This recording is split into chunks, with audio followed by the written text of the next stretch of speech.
Good afternoon, Commissioners. We are now live.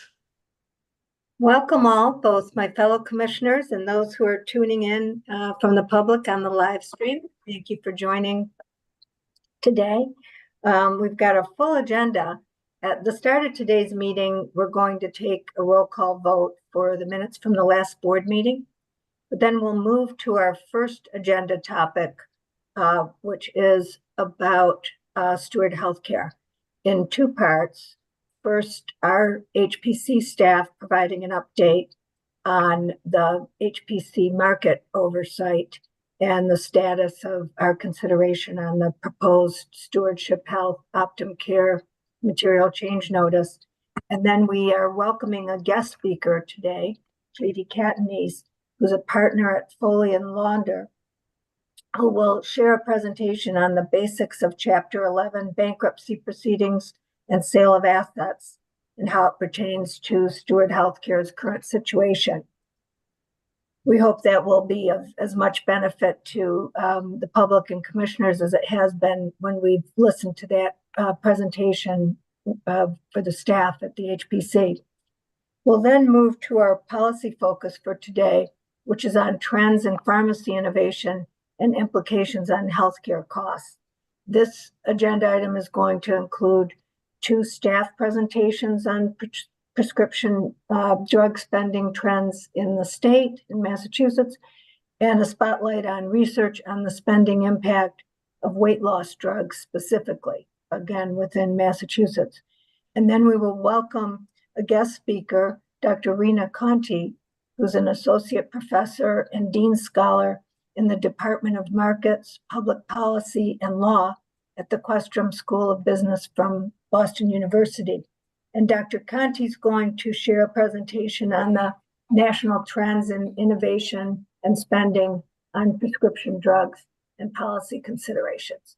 So we're hoping to give a good picture of both what's happening in Massachusetts and nationally, and to understand where they're similar and different.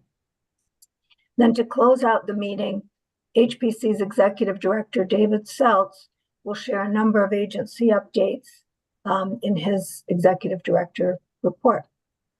So with that, we'll turn to our first order of business, which is to consider the minutes from our last board meeting, which was on April 11th. And I'll turn this over to our Deputy Executive Director, Colleen Elstermeyer. Thank you so much, Madam Chair. We do have one amendment to the minutes today. Dr. McGregor had one edit, which will be reflected in an updated version. So I'm asking for a motion on an amended set of minutes. So moved. And a second, please. And thank you so much. And I will be calling on each commissioner present to vote, starting with you, Madam Chair. Aye. Vice Chair Cohen. Aye. Commissioner Blakeby. Aye. Commissioner Castiel. Aye. Commissioner Cutler. Aye. Commissioner Foley. Aye. Commissioner Haupt. Aye. Commissioner Master Giovanni. Aye. Commissioner McGregor. Aye. Commissioner Kwasnick. Yes. And Secretary Walsh. Aye. Thank you so much. Back to you, Madam Chair. Thank you all. And I'd now like to turn the agenda over to David Seltz, who will give us an overview of the topic and introduce our speakers. Great, wonderful. Good afternoon, commissioners. Good afternoon, Chair DeVoe, and good afternoon to those watching the live stream. It's great to be with you today. I wish we could be here in person. You could see that I'm wearing my Clover tie today in celebration of the Celtics' big win last night. One more to go. But we really have a wonderful agenda here for you today. Chair DeVoe, I think you really laid out the agenda perfectly at the top of the meeting. So I really have nothing more to add at this point, other than to say we took our one vote of the day for this board meeting. And so with no major business today, we really did want to have this be a meeting for some conversation and some discussion on some major topics that are really of importance to the Commonwealth and importance to healthcare. So with that, I am really going to turn it right over to our General Counsel, Lois Johnson, who's going to be providing an important update to this board and to the public about the HPC's review of the proposed sale of Stewardship Health to Optum Care. So I'll turn it right over to Lois Johnson. Thank you, Lois. And thank you, David. I think we can go to, the next slide. As you know, the Steward-Optum and MCN was filed in March. And this is an update in light of the Chapter 11 bankruptcy filing subsequent to that by Steward Healthcare in May of this year, which was filed in the Southern District of Texas and Houston. The MCN of Steward-Optum is pending and is under review by the HPC. As we have previously let you know, since we do not yet have a definitive agreement between the parties regarding the transaction, the 30-day time frame for our preliminary review period has not yet begun. That said, we've been analyzing what we can based on other available data and information. In the bankruptcy process that is ongoing and under the oversight of the court, Steward is seeking to sell its assets, and that includes the Stewardship Physician Network and its Massachusetts hospitals, as well as hospitals in other states, through a bidding process. Ultimately, Steward will seek court approval for those sales. Now, the Commonwealth of Massachusetts is represented by counsel in the bankruptcy proceeding. The firm Pillsbury Winthrop Shaw Pittman is representing the Commonwealth and has made clear to the court that regulatory review and, where appropriate, approval by Massachusetts agencies, and that includes the Department of Public Health, the Attorney General's Office, and the HPC, is required for any proposed sale of stewardship, as well as the Massachusetts hospitals. The Department of Justice has similarly reserved its rights to conduct an antitrust review and enforcement of any sale. And notably, Steward has acknowledged in court that such regulatory rights are reserved. So the HPC's review of the Stewardship-Optum transaction continues pending what happens in the sales process, if Optum is selected as the bidder or if another purchaser is selected. And we are going to learn more as that process moves forward, and we'll have to assess based on what happens in that bidding and sale process. Also, the HPC retains its authority to review notices and review any Massachusetts hospital sales. The HPC for you today has engaged an expert in bankruptcy proceedings to help advise us as we conduct our review, not to represent us in that process. But Katie Catanese, as Chair DeVoe said, is a partner with Foley and Lardner, and she's joining us today to provide an overview of the basics of a Chapter 11 process, not specific to the Steward case, but to give additional background, particularly on the process for selling assets in a bankruptcy. And she's not here to provide specific answers regarding the Steward case. And keep in mind that there are many unknowns here, and it's playing out in real time and will play out over the next few months. Katie will give an update on the time frame as approved by the court for the sale process at the end. As this is a public meeting and our goal today is to provide education, we are not anticipating this is a forum to discuss privileged information or ask for legal opinions or advice. And nor is it a forum really for speculation because, as I mentioned, there are a lot of unknowns. If you do have specific questions about the Steward bankruptcy in particular, please reach out to me following this meeting and I'll do my best to get some answers for you. With those points in mind, I am delighted to turn it over to Katie Catanese. Great. Good afternoon, everybody. It is a pleasure to be presenting before you. I'm going to share my screen so you can see the lovely slides that I've worked very hard to prepare. So as Lois mentioned, the goal is to have this be really an overview of the bankruptcy process versus, something specific related to Steward. And so hopefully most of you or all of you have never been involved in a bankruptcy before. And so I'm going to keep this pretty high level and very simple. Please let me know if you can't see the slides. Hopefully you can all see them. No, you can't see them. Okay, let's try this again. It says I am Yes, Katie. sharing. You can see them now. Oh, good. Oh, good. Thank goodness. Okay, so this is an overview of the bankruptcy process. I am Katie Catanese. I am an attorney with Foley and Lardner. I am required by my firm to give this disclaimer. Obviously, you are listening. This is an education. This does not create an attorney-client relationship in any way, shape, or form. Okay, so let's get into it. As I mentioned, this is a high-level overview. I'm going to be going through things, unfortunately, relatively quickly because I don't want to. I could spend days on all of this, and I don't think anybody wants that. So let's get into it. The first thing before I start, I'm going to be using the term debtor. And just so we're all on the same page, debtor is the company that filed for bankruptcy. So they're the one that actually filed the bankruptcy petition. So when I use that, you'll know what I'm talking about. All right, so here is a general overview of the Chapter 11 process. It can be either a reorganization or a liquidation, okay? So the company can either emerge as a going concern and continue to operate, or it can liquidate and sell its assets, or it can do a little bit of both. The key part about a Chapter 11 in the United States is that management retains control. And you'll hear the term debtor in possession. That means that the entity filing continues to operate the entity. There's no receiver appointed or anything like that. There is a plan required at the end of the process that will discuss how the claims are going to be paid and how the creditors are going to be paid. And that plan is required. There are creditors that are required to vote on that plan. Okay, so there are three really important parts of Chapter 11 that I want to touch on. The first is the automatic stay. So you may say, why would an entity file for bankruptcy versus doing something else outside of a bankruptcy? Bankruptcy can be a long process. It can be expensive. One of the reasons a debtor files bankruptcy is the automatic stay. This is a really important concept. It's essentially an injunction, and it prevents creditors and other parties from doing things like continuing lawsuits, continuing foreclosure actions, accelerating debt, applying escrows, and perfecting security interests. It is very, very broad, and it is a huge protection that you can only get in a bankruptcy case. There is an exception. There are many exceptions, and I won't belabor you. The whole code section is multi-pages long, and it's not very well written. So, but there is an exception for a governmental unit that is enforcing its police powers or its regulatory powers. So that's important to note. Okay, so here's the stages of the traditional business bankruptcy.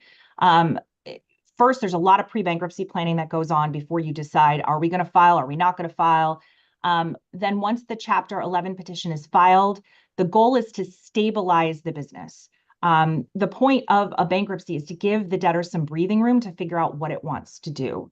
Then the debtor will finalize a plan. Now, the plan could include sale of assets in the bankruptcy case. It could include the debtor just continuing on and restructuring its debt.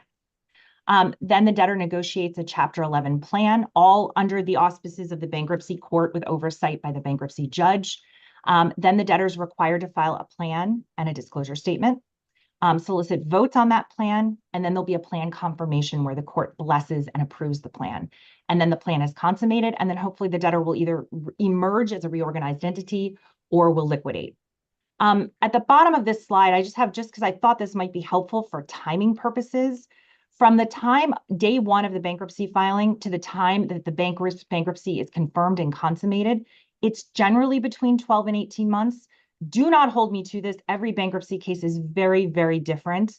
But this is just kind of gives you a general overview about how long a bankruptcy case can take.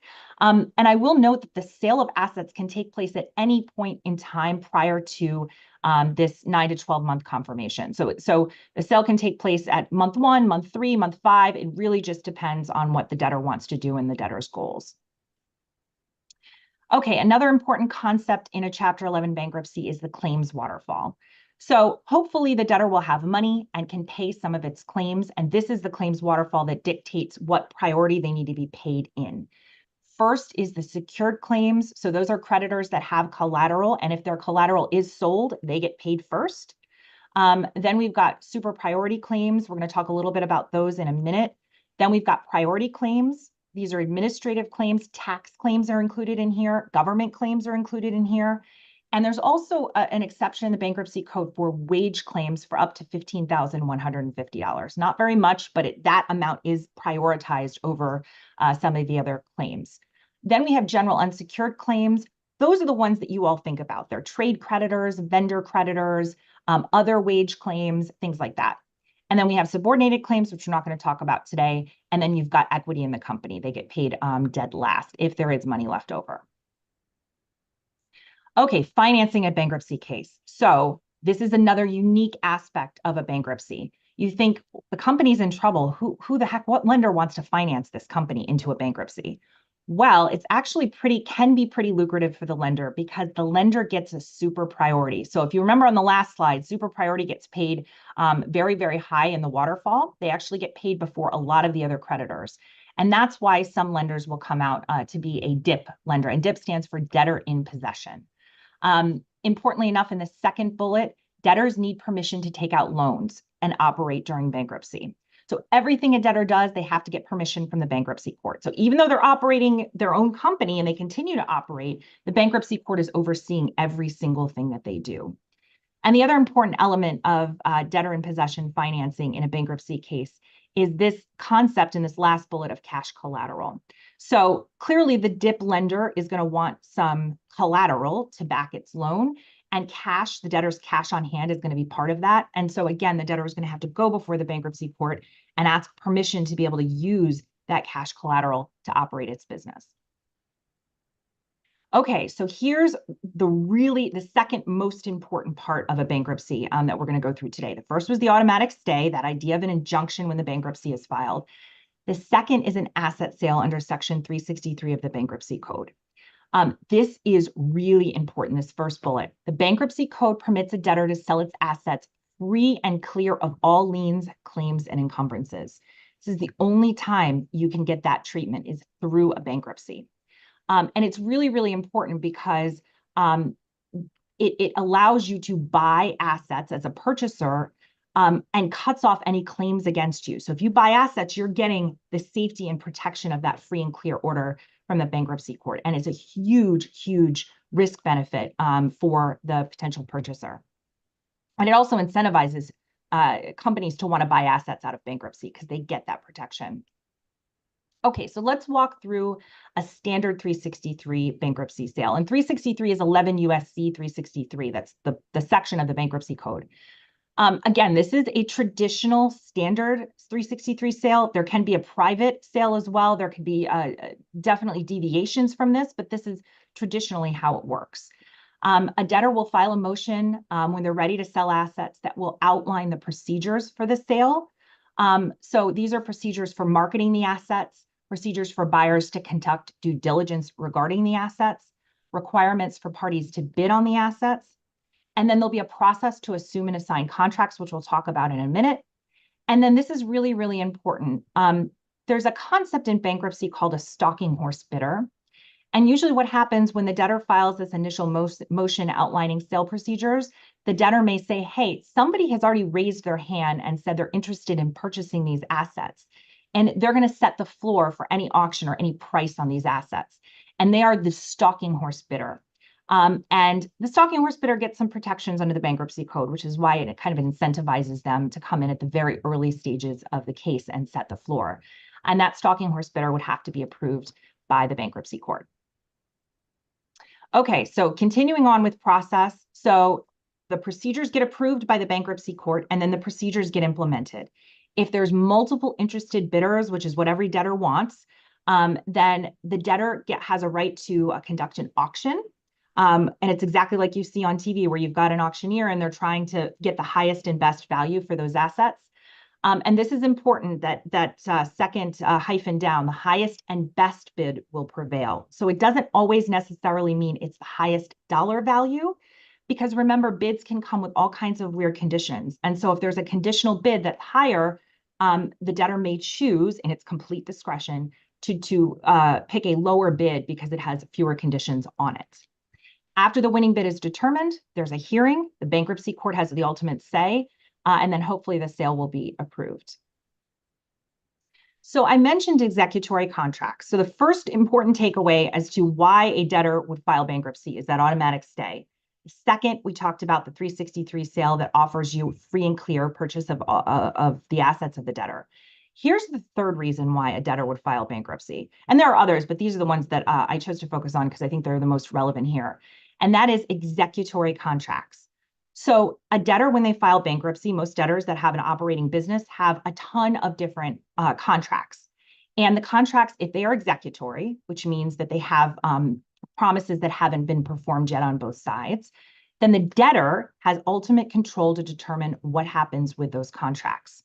And what's most important here, and this is the last bullet, the debtor can reject an executory contract. Can't do it outside of bankruptcy, but in a bankruptcy, you have the right to say, that contract is too onerous for the business that I want to continue, so I am rejecting it outright. And then that the party on the other side would say, wait a second, I'm owed a whole bunch of money. They can file a proof of claim in the bankruptcy case and hopefully get paid something. So that's a huge, huge protection that's afforded in bankruptcy and not afforded outside of bankruptcy. However, the debtor also has another option. They can reject the contract, or they can assume that contract and assign it to a purchaser.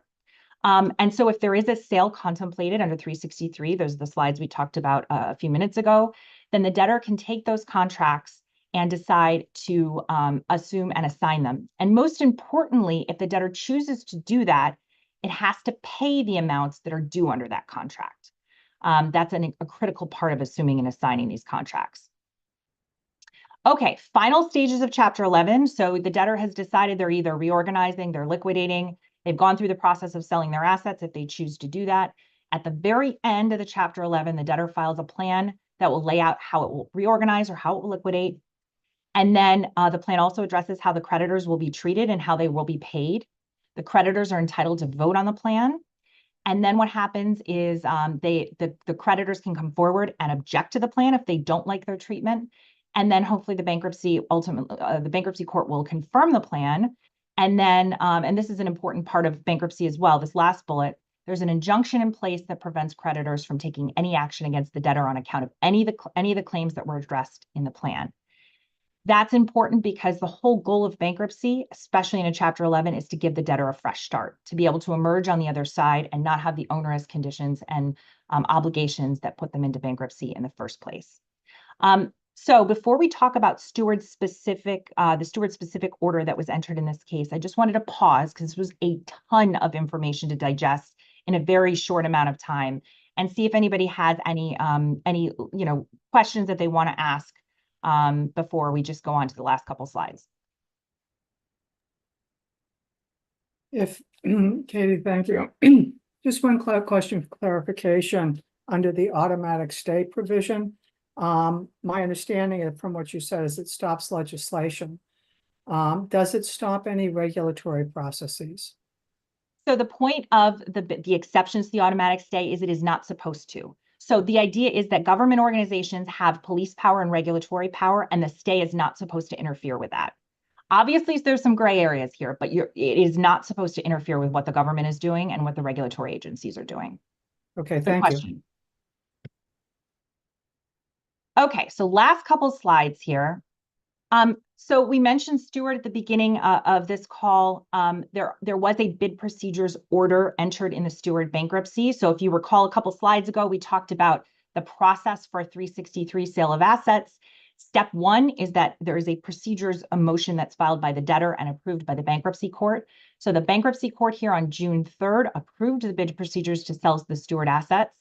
And they approved it in two separate buckets. Round one is the sale of all of the hospitals except for Florida and the stewardship health assets. The court set forth the deadlines for the sale of these assets. So far, there has been no, remember we mentioned stalking horse bidder. There has been no stalking horse bidder that has come forward yet. That may change. The bid deadline in accordance with that order is June 24th, which is coming up next week. The auction for these assets is June 27th. And then the sale hearing where the bankruptcy court will hear any objections and approve or deny the sale will happen July 11th of 2024 at 1 p.m. Central Time. Round two is the Florida hospitals. They have a little bit more time. The bid deadline for that is August 12th. Auction is August 13th, and the sale hearing is August 22nd. Now, very important related to this, as Lois alluded to earlier, there is no expected closing date for the sales of these until federal and state regulatory approval happens. So as Lois mentioned, there was some reservations of rights at the hearing on the bid procedures, and the federal and state regulatory approval is part of all of this and must happen prior to the close of the sale on these assets. So there's also in the bid procedures the court approved, there's an assumption and assignment procedure that walks through how the debtor must assume and assign certain its executory contracts like we talked about. There is a cure notice that the debtor filed on June 10th that outlines how much the debtor owes under these various contracts. Parties can object to that. And then after the sale and auction process is complete, they can object to adequate assurance, which means they can say that the executory contract provisions are not, the contracts are not, cannot be assumed and assigned without their approval. So that, and then finally, the sale and hearing and closing. As we mentioned, the sale hearing for the first round of assets is going to take place in July. Obviously, all of these dates are subject to change, but as of now, if the debtor's proposed sale is approved at the hearing, then they can proceed to the closing. But most importantly, as we mentioned, regulatory approval must be obtained, and all of the rights of the Commonwealth of Massachusetts and the Department of Justice related to regulatory approval have been preserved. So that will be the very last thing that happens in these sales, most likely prior to closing.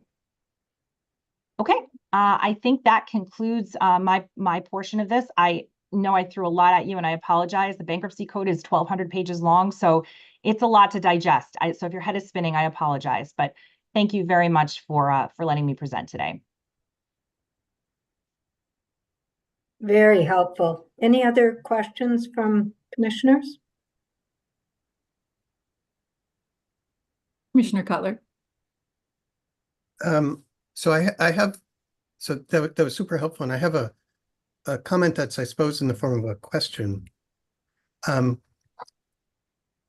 If I think about potential buyers, let's say in this particular case, there may be buyers that would be willing to pay a lot more, but in ways that would be adverse to the citizens of the Commonwealth.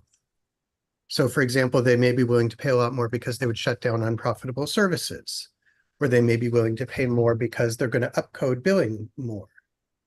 And so we would look at that adversely, whereas Steward might look at that favorably. That is, they get the most money.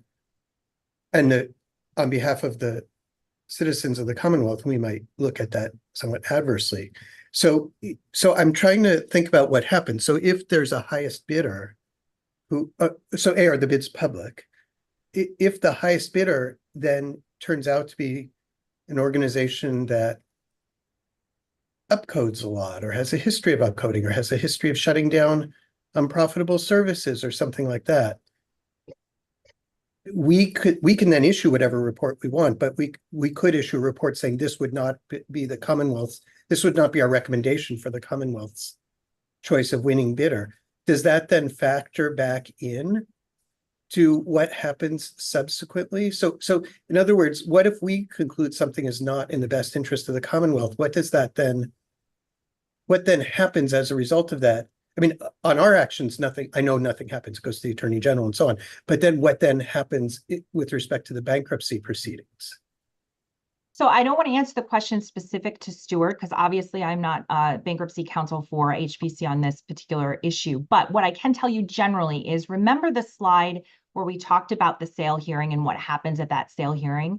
First of all, bids generally in sale proceedings are not public. However, what will happen is when the debtor files a motion to approve the sale, which any debtor is required to do, that will be public. And at that time, the terms of the sale will be public. And at that time, any interested party, which I mentioned on one of those general slides, any interested party has the right to object. So if there is an interested party that does not believe that the debtor chose the highest and best offer, then at that point in time, they have a forum to step into the bankruptcy court and raise their hand and say, oh, no, we disagree that this is the highest and best. Because remember, as I mentioned, 363 sales have to be but the highest and best. So the debtor gets to make the initial decision about that, but the ultimate arbiter about whether this is the highest and best is the court. And that's why there is a public forum for interested parties to object to any issues they may have with the debtor's chosen purchaser. Thank you. And Dr. McGregor? Yes, so my question was actually somewhat similar. Just wondering, in sort of the aftermath of this purchase, are there any laws or rules governing what the purchaser actually does next? So I'm thinking of a past example from about 10 years ago when Berkshire Health Systems bought North Adams after bankruptcy, but then subsequently closed the hospital, right? So given that the asset that's in question is something as, as important as healthcare, and some of these hospitals are very high public payer hospitals, just thinking of the Steward example, I can't help but think of it. What rules are actually in place to potentially stave off something like a closure in the aftermath of a purchase? Does anything exist? So I will speak very generally about asset sales in general in bankruptcy cases. There will be publicly filed the asset purchase agreement. So whatever the proposed asset purchase agreement is for a sale, it does get filed publicly on the docket. And that is the governing document for any sale of any assets. And so provisions in that document are what govern what happens at the close, and then anything that happens after that. So that would be the document that would have to, there'd have to be a provision in there that talks about what happens in the future with any asset sale. So that would be the important part. And again, as I mentioned previously, interested parties always have the right to object at that sale hearing, to take a look at the asset purchase agreement generally and say, we have an issue with this provision or that provision, and then they can object at that time. Commissioner Cohen? All right, thank you, Katie. Great presentation. Two quick questions. One, you mentioned interested parties. Are interested parties only creditors, or is there an opportunity for other interested parties to join?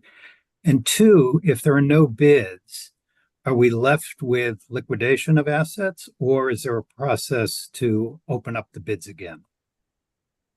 Okay, so to address your questions generally, first of all, interested party, I would love to be able to tell you definitively this is what an interested party is and this is what an interested party isn't, but it's unfortunately something that gets litigated all the time.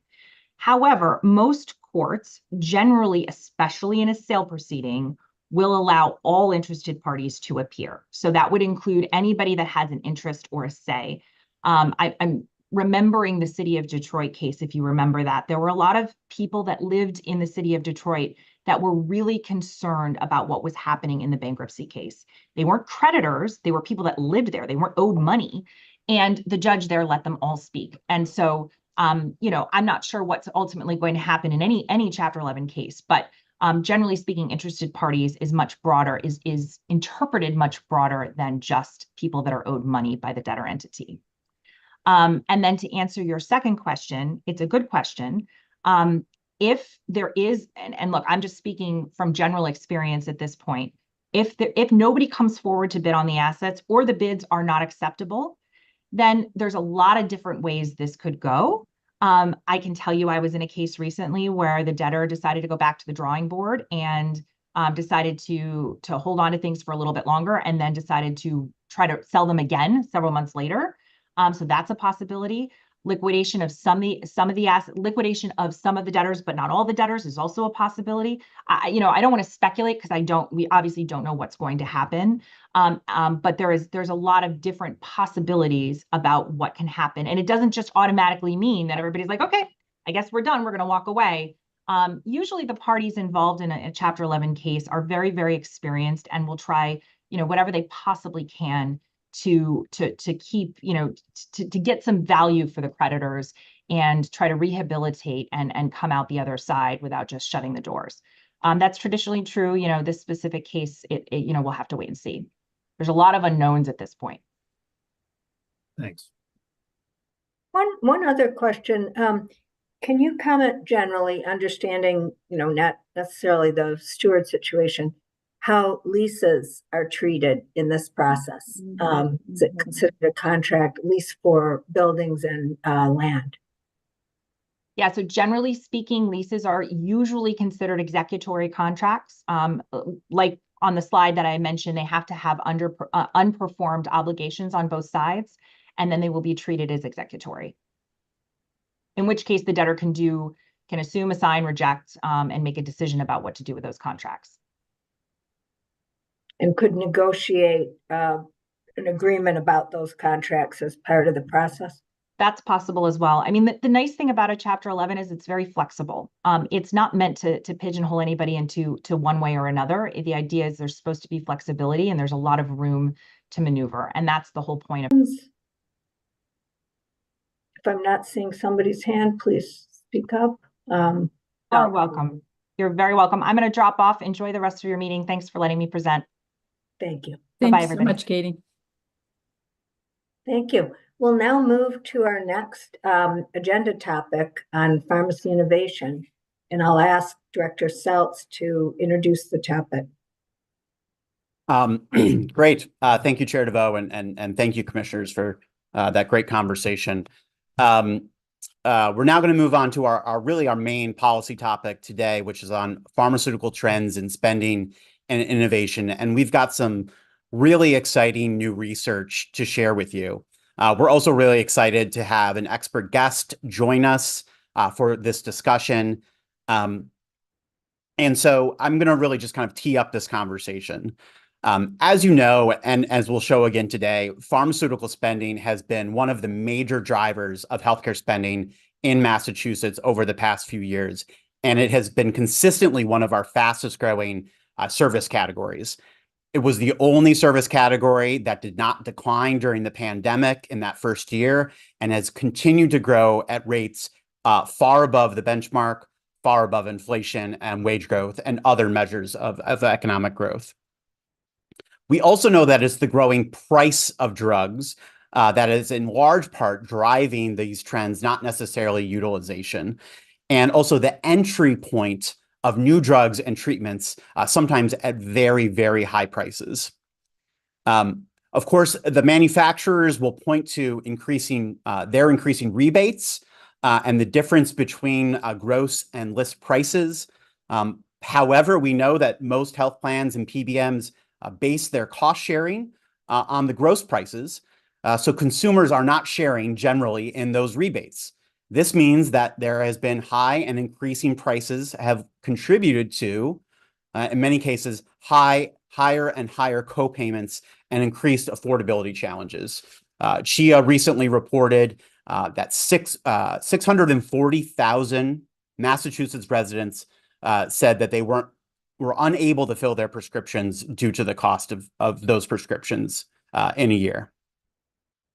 When we look at these trends and how they've changed over time and how fast the pharmaceutical part of our healthcare dollar has grown and how far it's outpaced other parts of healthcare spending.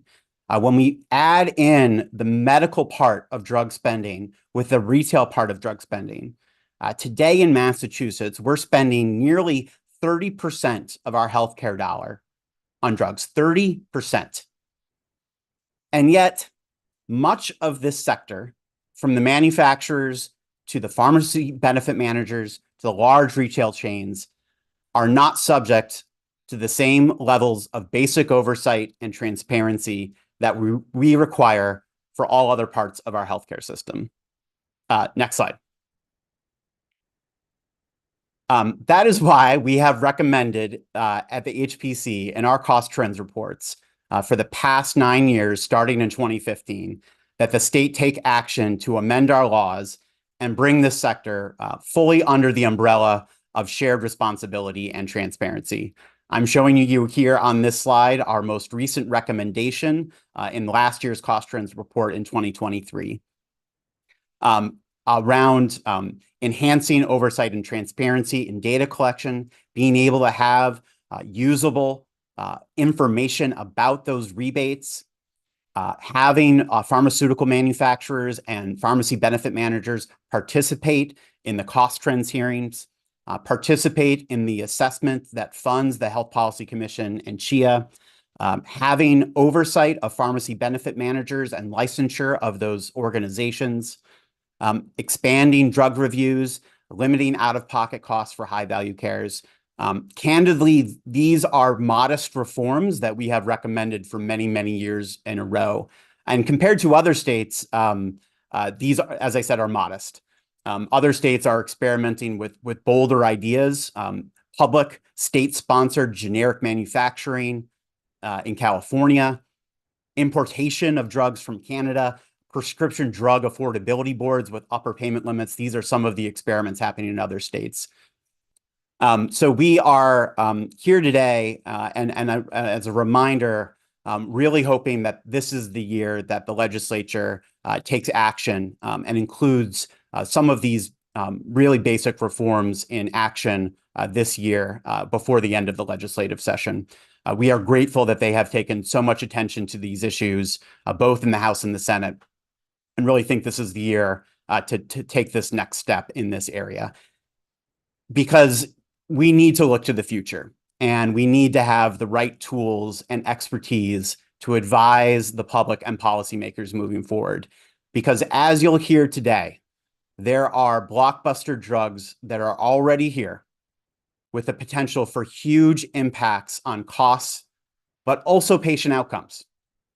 And these raise important questions. How are we going to balance short-term affordability with the potential long-term benefits of some of these new drugs and treatments? How do we ensure equitable access to new medications when cost sharing is cost prohibitive for too many of our residents? What is the right price point for us in the United States to pay when other countries are paying a much lower price?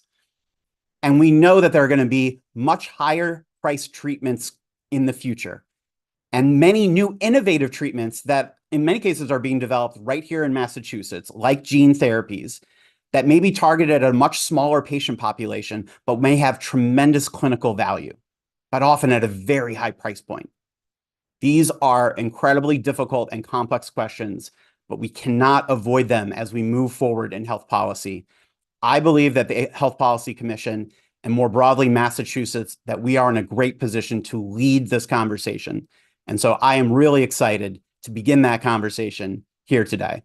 So with that, I am very excited to turn it over to Yua Wang, who is our Manager of Research and Cost Trends, to give a brief overview of some of those spending trends before we turn to our brand new research on GLP-1s, the weight loss drugs that every one of us has heard about, Ozempic, and others. And then we have a wonderful expert with us today to talk about some of the future trends that we're seeing. And I've seen her presentation, and I'll give you a little bit of preview. There's actually some interesting good news about what we see in the future, but it is a really complex future state. And so really excited to turn it over to these experts, and then to really have some time to have a conversation and discussion with all of you. Thanks. Yua, you're up. Thank you so much, David. Good afternoon, commissioners. Great, thanks. My slide is up. So before we dive into the GLP-1 medications and our research, I wanted to just highlight some of the recent trends in pharmaceutical spending so that we are able to look at the GLP-1 spending in context. So as David mentioned, prescription drugs has been consistently one of the highest spending areas in Massachusetts in the last couple of years. Commercial spending, accounting for rebates grew 10 times faster from 2019 to 2022 as it did from 2017 to 2019. On the next slide, you'll see that we've talked a lot about this. Spending is driven by branded medications, even though it accounts for a relatively small share of the prescription volume.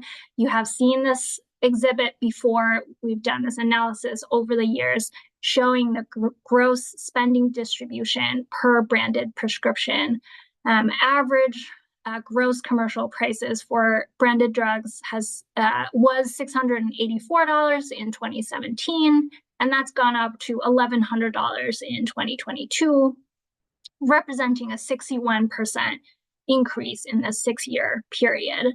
And this reflects both price increases on existing drugs, as well as the incredibly high launch prices of new drugs. in 2008, the median prescription drug launch price was $2,000. In 2022, the median drug launch price was more than $200,000. So, and of course, all these high prices, next slide, please, have implications on patient cost sharing. You've also seen this exhibit before. Here we're showing the average cost sharing for a month's supply of selected classes of drugs. We have selected these conditions because patients with these conditions primarily rely on branded drugs. And you have just seen cost sharing for these drugs go up and up each year. And can I ask a quick question? Have we seen any concomitant drop in admissions for MS flares? Or, I mean, hopefully people are getting insulin and not admitted for their diabetes. But is there, it's probably more relevant when we get to, you know, the GLP-1s. But, you know, if they're right, and this reduces incidence of heart disease and acute kidney failure, we should see other drops someplace else. Do we have any visibility into that yet? That's a great question. I don't believe that we have done research on that, but it is certainly an area we could look into. Thank you for your question. And on the next slide, I have, so far I've talked a lot about overall pharmacy spending trends, but what were the specific drugs that were responsible for the spending growth? Here we're showing you the contribution to commercial prescription drug spending growth by drug class from 2018 to 2022. And it turns out just a single class of drugs, the immunosuppressants, accounted for more than 60% of the increase in commercial prescription drug spending from 2018 to 2022. Immunosuppressants are medications that reduce the body's immune response, so they're used for allergies, autoimmune conditions. They're also used in organ transplants, for example. And these drugs represent about 1% of commercial prescription volume, but 37.4% of spending in 2022. And just a single drug, Humira, accounted for 13.6% of the commercial spending growth from 2018 to 2022. We are kind of highlighting Humira in this graph here, but of course, Humira is not the only high-priced, high-spending drugs. If you think about some of the high-spending drugs in Massachusetts and in the US in the last couple of years, Embriol, Stelara, Taltz, Cosentyx, Dupixent, I could keep going, right? These drugs are all immunosuppressants, and the drug names might be familiar to many of us from the drug commercials.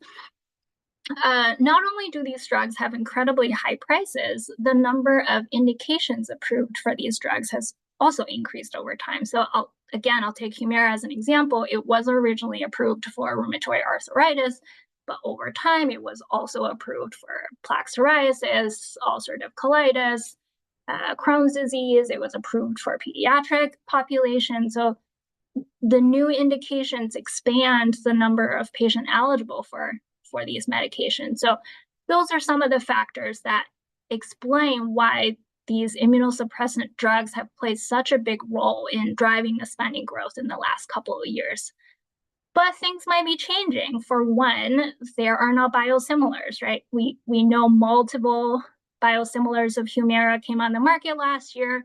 Even though the uptake has not been as high as people might have hoped, there is at least some downward price pressure on Humira. Stelara's biosimilars are also expected to come out this year. And as you'll see, in addition, there's a new class of drugs that is rapidly becoming a segment of the pharmaceutical market that's raising spending concerns. So we will now turn to our presentation on GLP-1 medications. You can go to the next slide. So here's a outline of our presentation. We'll talk a little bit about what GLP-1 medications are and how they work. We'll then dive deep into our research, and then we'll look ahead into the future to see how the landscape of GLP-1 medications might look like. So GLP-1s, you can go to the next slide.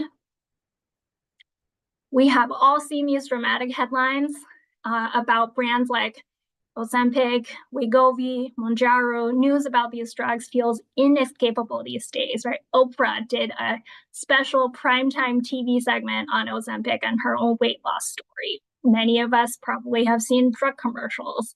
But what are they and how do they work?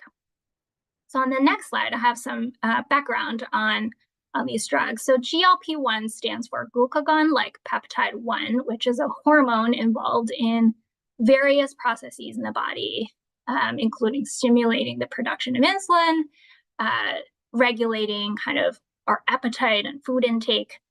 GLP-1 agonists, also sometimes called GLP-1 receptor agonists, are this class of medications that work by mimicking the action of the hormone that is naturally produced in the body. So semaglutide is the one that people have perhaps heard about the most, but this class includes other active ingredients like liraglutide and others. We'll kind of talk about the specific brands later.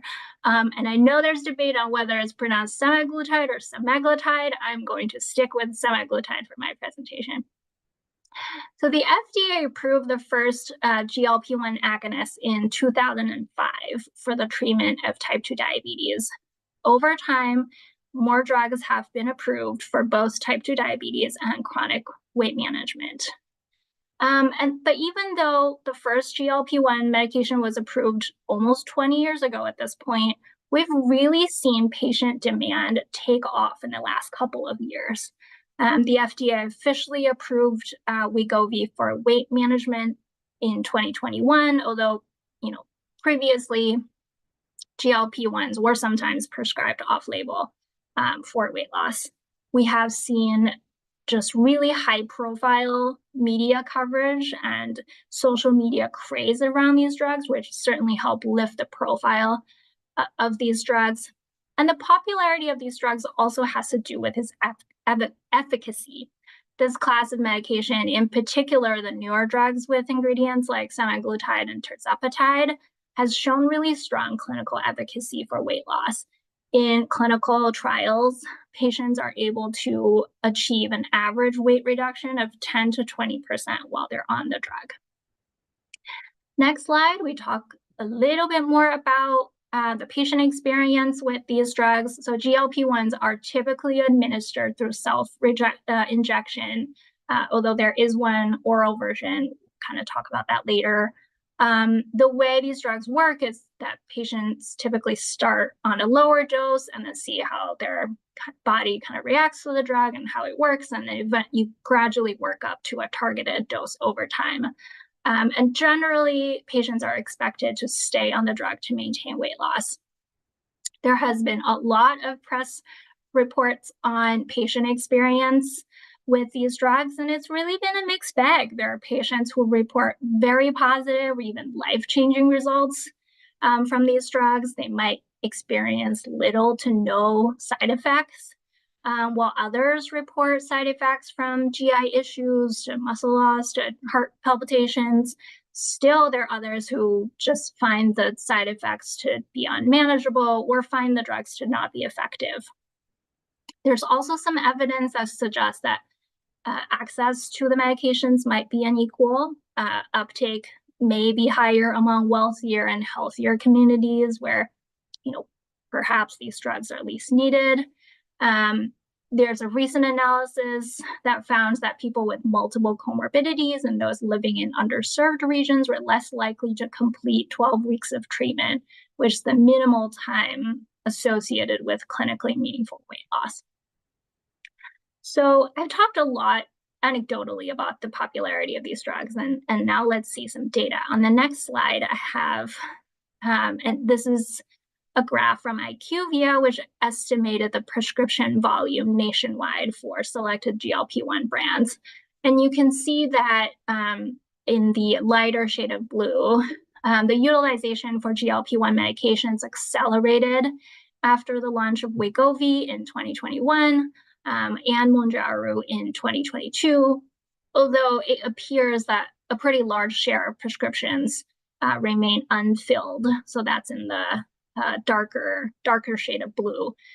Unfilled prescriptions might reflect a number of factors, right? Including it could be cost, it could be shortages of patients aren't able to access the drug. It could also be clinical factors, right? That maybe the drug doesn't work for somebody or the patient isn't able to manage the side effects.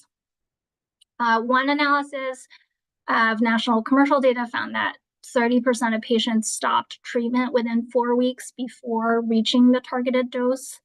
And a separate analysis found that only 32% of patients taking GLP-1 medications are still taking the medication a year later. This is important, of course, because patients are generally expected to stay on the medication to maintain the weight loss. Despite these unfilled prescriptions, utilization for these drugs has increased significantly over time.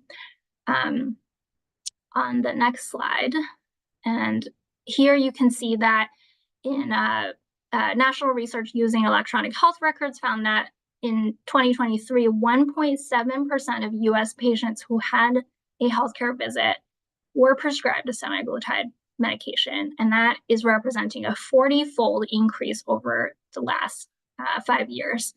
And at roughly $1,000 per month, right? It depends on the specific brand. Some are over, some are under, but roughly $1,000 a month. Payers and the public are rightfully concerned about the cost impact of these drugs. Just to cite one statistic, in the second quarter of 2023 alone, the US spent $5.9 billion on GLP-1 medications, and that's accounting for rebates. And I think it's important to highlight here that the US stands out in terms of how much we pay for these drugs. List prices for weight loss drugs are significantly lower in peer countries. We'll take Ozempic for an example. The list price of Ozempic per month is slightly under $1,000 in the US. It is $83 in France, $147 in Canada, and $169 in Japan. Japan has the second highest list price for Ozempic, and the US list price is 5 times that. And a recent study estimated that semaglutide could be made for less than $5 per month. And the researchers included manufacturing costs plus a profit margin. So all of this raised questions about the current price levels of these drugs in the US. So with that, I'll pause there for a second to see if I can answer any clarifying questions before I turn it over to Diana.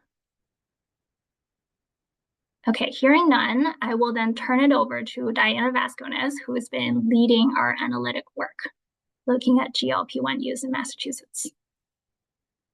Great, thank you so much, Sheila, and good afternoon, commissioners. I'm so pleased to be sharing with you our research findings on these GLP-1 prescriptions. Starting off with a method slide here. So for this analysis, we were able to use the Massachusetts Enhanced All-Payer Claims Database, or EAPCD, to analyze trends in GLP-1 prescriptions between January of 2018 and September of 2023, which is pretty recent. We looked at prescriptions among commercially insured adults for the drugs listed on the right-hand side of this slide. But we'd like to note that we were only able to look at prescriptions that were covered by commercial insurance. We looked at drugs in the tirzepatide, semaglutide, dulaglutide, and liraglutide categories. And on the next slide, we have more information about the specific drugs themselves. So on this slide, we outline each of the drugs that we looked at. They are Mounjaro, Wegovy, Rybelsus, Ozempic, Trulicity, Saxenda, and Victoza, and they're ordered in the table from the most recent approval.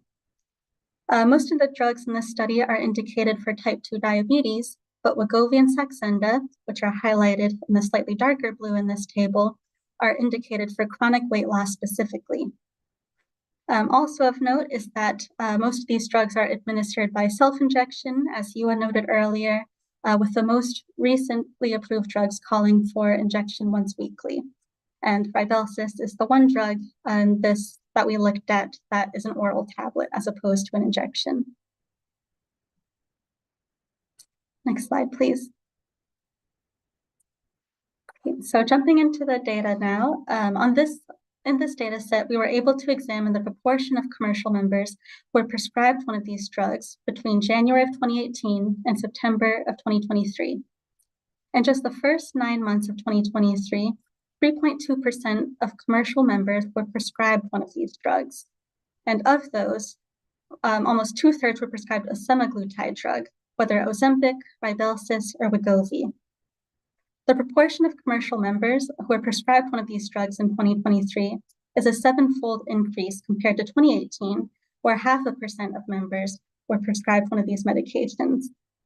And finally, the increase we observe here follows along with external research nationally, as well as in Massachusetts, where the recent data from the GIC shows a similar acceleration of use of GLP-1 medications through fiscal year of 2023. Next slide, please. Now, when we look at the number of GLP-1 prescriptions per 100,000 members, we see a similar exponential increase through 2023. The number of prescriptions has increased from 3,000 per 100,000 commercial members in 2018 to 22,000 per 100,000 commercial members in 2022, which is a 7-fold increase and really remarkable. Taking into account a projected number of prescriptions for that last quarter of 2023, that October to December period, the HPC estimates that there were approximately 313,000 GLP-1 prescriptions among commercially insured members in Massachusetts in 2023 overall. A lot of this increase could be attributed to the introduction of new products, such as Wegovy and Mounjaro. In this exhibit, Wegovy, along with Ozempic and Rybelsus, are included in the gold portions of the bars, and Mounjaro is included in the light blue portions of the bars. And you can see that by 2023, more than half of GLP-1 prescriptions were for one of those semaglutides. Finally, we did see a shift during the study period and a greater share of prescriptions for products indicated for weight loss, like Wegovy and Saxenda. However, we know that the share of patients primarily using GLP-1 drugs for weight loss is likely even higher due to newer products indicated for type 2 diabetes being prescribed off-label for weight loss. Next slide, please. So one of the questions that we wanted to ask for our analysis is, who are the patients who are taking these medications? On this slide, we looked at diagnoses of chronic conditions among commercial members who were prescribed a GLP-1 drug that year and identified patients by whether they had a history of diagnosis of diabetes alone, diabetes as well as overweight or obesity alone, or history of neither diagnosis. And looking at patients through that lens, we saw a significant shift in the proportion of members who had a previous diagnosis of diabetes, indicated by the light blue shading in the exhibit, from over 90% of members in 2018 to approximately half of members in those first 9 months of 2023, which could be related in part to the introduction of new drugs indicated for weight loss. Next slide, please. Continuing to look at the characteristics of members themselves, we also wanted to understand if members taking weight loss indicated drugs were different from members who are taking diabetes indicated drugs. Here, we looked at several additional characteristics of members by the brand of drug prescribed, including age, sex, where they live, previous diagnoses, and whether they live in the highest income quintile. We found that members who were prescribed Wegovy and Saxenda, again, the 2 drugs approved for weight loss and highlighted in the table, were more likely to be younger, female, living in higher income areas, living in metro areas, and having a prior diagnosis of overweight or obesity. And that's compared to members who were prescribed one of the drugs indicated for type 2 diabetes. Next slide, please. So zooming out for these last few slides, we're going to be taking a look now at the spending impact of GLP-1s among these commercial members.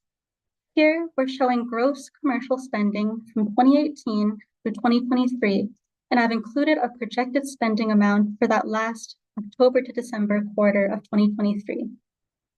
The HPC estimates that total gross commercial spending on these drugs It's projected to surpass $270 million in 2023, which more than doubles the $125 million in spending observed in 2022. And in 2022, spending on GLP-1 drugs among commercially insured members already accounted for approximately 5% of their pharmacy spending that year. Next slide, please. Underlying this spending is, of course, the prices of the drugs themselves. In this exhibit, we're looking at average gross commercial prices for a 1 month's supply of GLP-1 medication by brand. And we observed that prices were highest for the drugs indicated for weight loss, being Wegovy and Saxenda, the two highest lines in this exhibit. However, all drugs increased in price between 2018 and 2023, with the largest increase for Victoza at nearly 26%, followed by Trulicity and then by Ozempic. Next slide, please. Finally, we were able to take a look at cost sharing for each of these GLP-1 brands. We saw that average cost sharing for 1 month supplies of these medications varied by brand and over time, which may be suggestive of changes in plan design during the study period.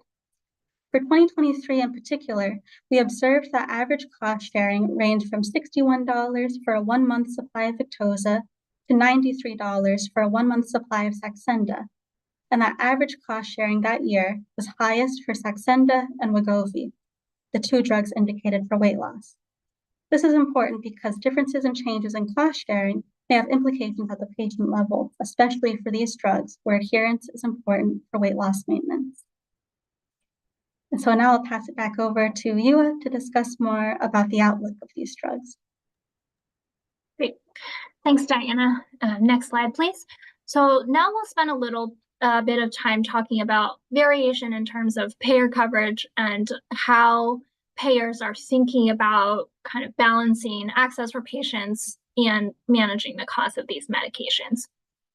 So GLP-1 medications for the treatment of type 2 diabetes are generally covered by insurance, but we found a lot of variation by payer for the coverage for the weight loss drugs. So for commercial payers, again, coverage really depends on a patient's payer and the plan. Eligibility is generally defined based on BMI and or related comorbidities. So for example, a patient might be eligible if they have obesity based on their BMI, or a patient is also eligible if they have overweight based on their BMI, plus, for example, a diagnosis of type 2 diabetes. Prior authorization is almost always required. Some plans require diet, exercise, or being a part of a behavioral modification programs for patients to obtain coverage. And pharmacological step therapy is sometimes required, but appears to be less common. Also, coverage tends to be approved on a term limited basis, and patients typically have to demonstrate that the drug is working for them in order for the coverage to continue. On the public payer side, Mass Health began covering these drugs for weight loss on January 1st this year, and Medicare is currently prohibited by law to cover drugs for weight loss. Next slide, please. Looking ahead, we know the landscape of GLP-1 medications will certainly evolve. First, the number of potentially eligible patients is significant and likely will expand, right? In Massachusetts alone, we have 1.5 million people who have obesity, so that's a very large pool of potential patients. In March this year, the FDA approved a new indication for Wegovy for cardiovascular conditions, and dozens of clinical trials are ongoing to explore the use of GLP-1 medications for other conditions. Advocates want more access, so patient organizations and multiple medical societies, including the American Medical Association, have called on payers to expand coverage and access.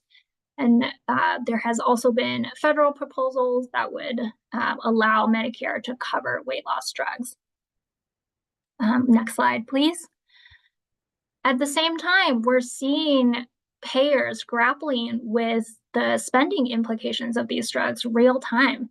An employer survey found that 43% of employers plan to cover weight loss drugs in 2024, doubling the share of employers that say they covered them in 2023. Some employers have decided to terminate coverage for these drugs due to cost and other concerns. For example, the University of Texas system, Ascension, which is a large health system, earlier this week, Blue Cross Blue Shield of Michigan announced that they are ending coverage for weight loss drugs for their self-insured large commercial plans. Still, there are others who have decided to continue covering these drugs, but experiment with utilization management tools. For example, the Connecticut State Employee Health Plan is having patients try an online weight loss program first before being covered for these weight loss drugs.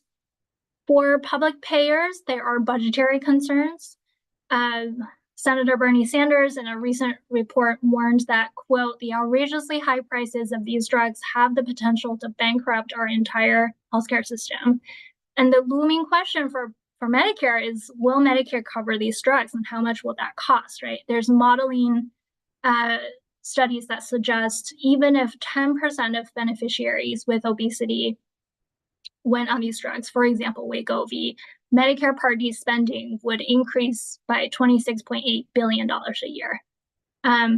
Although there's one moderating factor, which is that Medicare could begin negotiating prices for some semaglutide products as early as next year. Ultimately, these drugs are still so new, and research is certainly needed on the long-term benefits and potential cost saving from these drugs. We know that weight loss is associated with a range of health benefits, and there are modeling studies that have suggested that potentially these drugs could produce cost savings in the long term. But so far, we have not seen any empirical evidence that directly links the use of GLP-1 medications to the reductions in healthcare spending. So this is certainly an area that we will be closely monitoring. So to summarize, you can move to the next slide, please. Thank you. We found that utilization of GLP-1 medications has grown exponentially in Massachusetts from between 2018 to the first 9 months of 2023. In the latter period, 3.2% of commercial members were using GLP-1 medications. That translates to more than 300,000 GLP-1 prescriptions. Total gross commercial spending on GLP-1 medications was approximately $270 million in 2023, more than doubling the amount in 2022. And we also found that average gross commercial prices were highest for drugs indicated for weight loss. However, all drugs increased in price between 2018 and 2023. And I will wrap up there and see if we can answer any questions.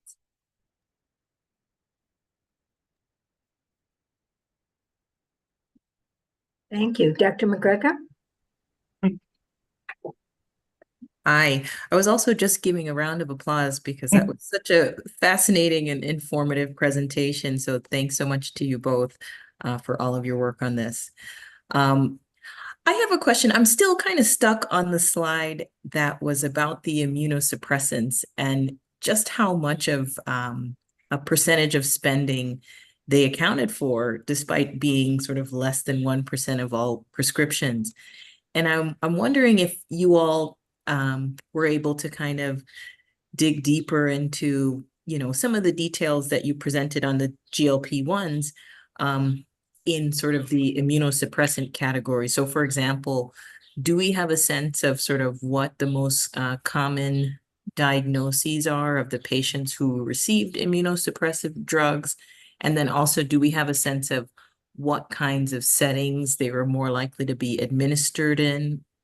Were they more likely to be kind of administered in a clinical setting to patients, or do patients, for the most part, fill these prescriptions themselves and take them at home? So, do we have a sense of what's really driving up the cost and the spending for these drugs? Yeah, I'll take a stab at this question. So the graph you're referencing where we show the outsized impact of immunosuppressants, that particular graph is just showing retail prescription drug spending. So that's not capturing drugs that are clinician administered. If you were to also count that, perhaps the share of spending that's for immunosuppressants will not look as big because, for example, the chemotherapy category will be much larger because there's just a lot of chemotherapy drugs that are administered by clinicians. So in this graph, all the immunosuppressant spending we're talking about here are essentially patient-administered drugs that they might get at a pharmacy or could be mail-ordered to their home. In terms of conditions, I don't believe that we have looked at the kind of prevalence of different health conditions specifically. It is somewhat difficult to tell from the claims because on the prescription claims, on the prescription drug claims, it does not specifically say what you are prescribed this drug for. And for many drugs in this category, they are indicated for multiple conditions. So if we see a Humira prescription, it's difficult to tell from the prescription claim alone, is someone using this drug for plaque psoriasis, or is someone using this for rheumatoid arthritis?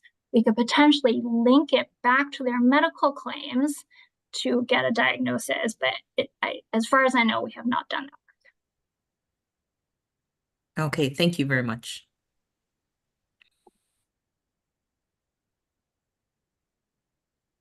Yeah, but I wonder if I I'm could. sorry. Yes, please, Dr. Cutler. I was on mute and I didn't realize it. Sorry.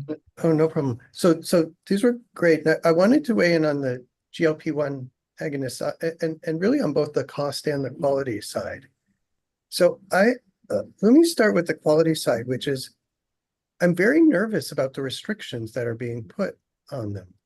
If I think of the closest analogs, there are things like antihypertensive drugs and cholesterol lowering agents, and we don't require people to go to weight loss clinics before taking those. We don't require them for diabetes meds.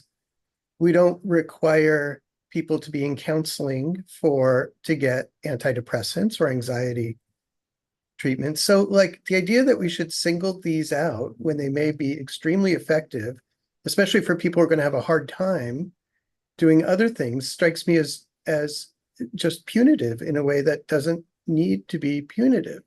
So I understand why some payers are doing it because they want to limit who gets it and so on and so forth, but they don't, and they didn't do the same things for antihypertensives and cholesterol agents and metformin and insulin and all the rest of it stuff. And in fact, many of those drugs have actually over time saved us a lot of money because, for example, the share of adverse cardiovascular events in the population is going way down. It's just plummeting. And like because people are taking all these meds, and the same thing could very well happen here. So that's on that side. On the other hand, the cost is clearly high. And for coverage, a payer is sort of certainly right to think about cost effectiveness and to sort of think, okay, who is it going to be most effective? And therefore, who should we pay for treating? So that's totally fine. I would also, wish that payers would add sort of income component to their payment as well, which is that I think low-income people should be reimbursed far better than high-income people. And people like me should have to pay much more out of pocket for meds like that if we're going to use them than low-income people, or otherwise this becomes what I think you said it would become, what the fear, which is it's something that rich people use to get to live longer that poor people don't have access to. So on the payer side, what this strikes me as is a little bit reminiscent of the Hep C drugs, where, when the first one came out, it was $84,000 and payers said, let's restrict it to our most needy population. And then a year or two later, the price came down and then they started opening up the payments more. And maybe that's the right way for a payer to do it and just say, hey, look, we're going to, if this is the price, we're going to do it for our most needy people, potentially being more generous for less lower income people. And then when someone comes in with a lower price, then we'll sort of offer that. But there's just, so I understand that, but this sort of trade-off between the cost and the value, these things have real value to people. And it's terrible to put them in a class that's so different from everything else that's very similar to them. And that's just going to make it be very hard for people with a lot of access difficulties to really use them. So I don't know, I can see both sides, but I'm really troubled by what's happening here. Just to add on to that, Professor Cutler, I really appreciate your comments. And I think that's part of the reason why I was excited about this research, because I think it adds, is so exemplar of some of these questions, and some of these questions that I think will continuously face as other new drugs and treatments come to bear. And I think the equitable access questions you raise, I think, are really interesting, because we know that there is disproportionate disease prevalence of diabetes and obesity, by income and by race. And so how are we going to make sure that we're not compounding some of those disparities by having inequitable access to these services? I wonder, Professor Cutler, what you think of the fact that, commercial payers are being asked to cover, the cost of these medications, but the hypothesis may be that the savings may accrue to Medicare, right? And so, to whom do the savings accrue? And I think we also need to think about, what do we mean by savings and benefits? And savings to the system maybe is that how do we measure that? And that can be measured in many different ways. And so I think it just raises so many interesting questions. But curious if you had any reactions to those thoughts. No, so David, you're exactly correct on that, which is that the biggest financial beneficiary of antihypertensives and statin drugs and so on has been Medicare, because the heart attack rate, the share of people being hospitalized for heart attacks in the Medicare population is just plummeting, and it's going down for older people in commercial populations, but the rates weren't that high, and people then transition onto Medicare. So the biggest beneficiary has been the federal government, and I suspect the same will be true with weight loss drugs as well, which is that when the problems really tend to kick in a lot, it's right about when people are getting up to Medicare age, and so Medicare is likely to be a huge beneficiary.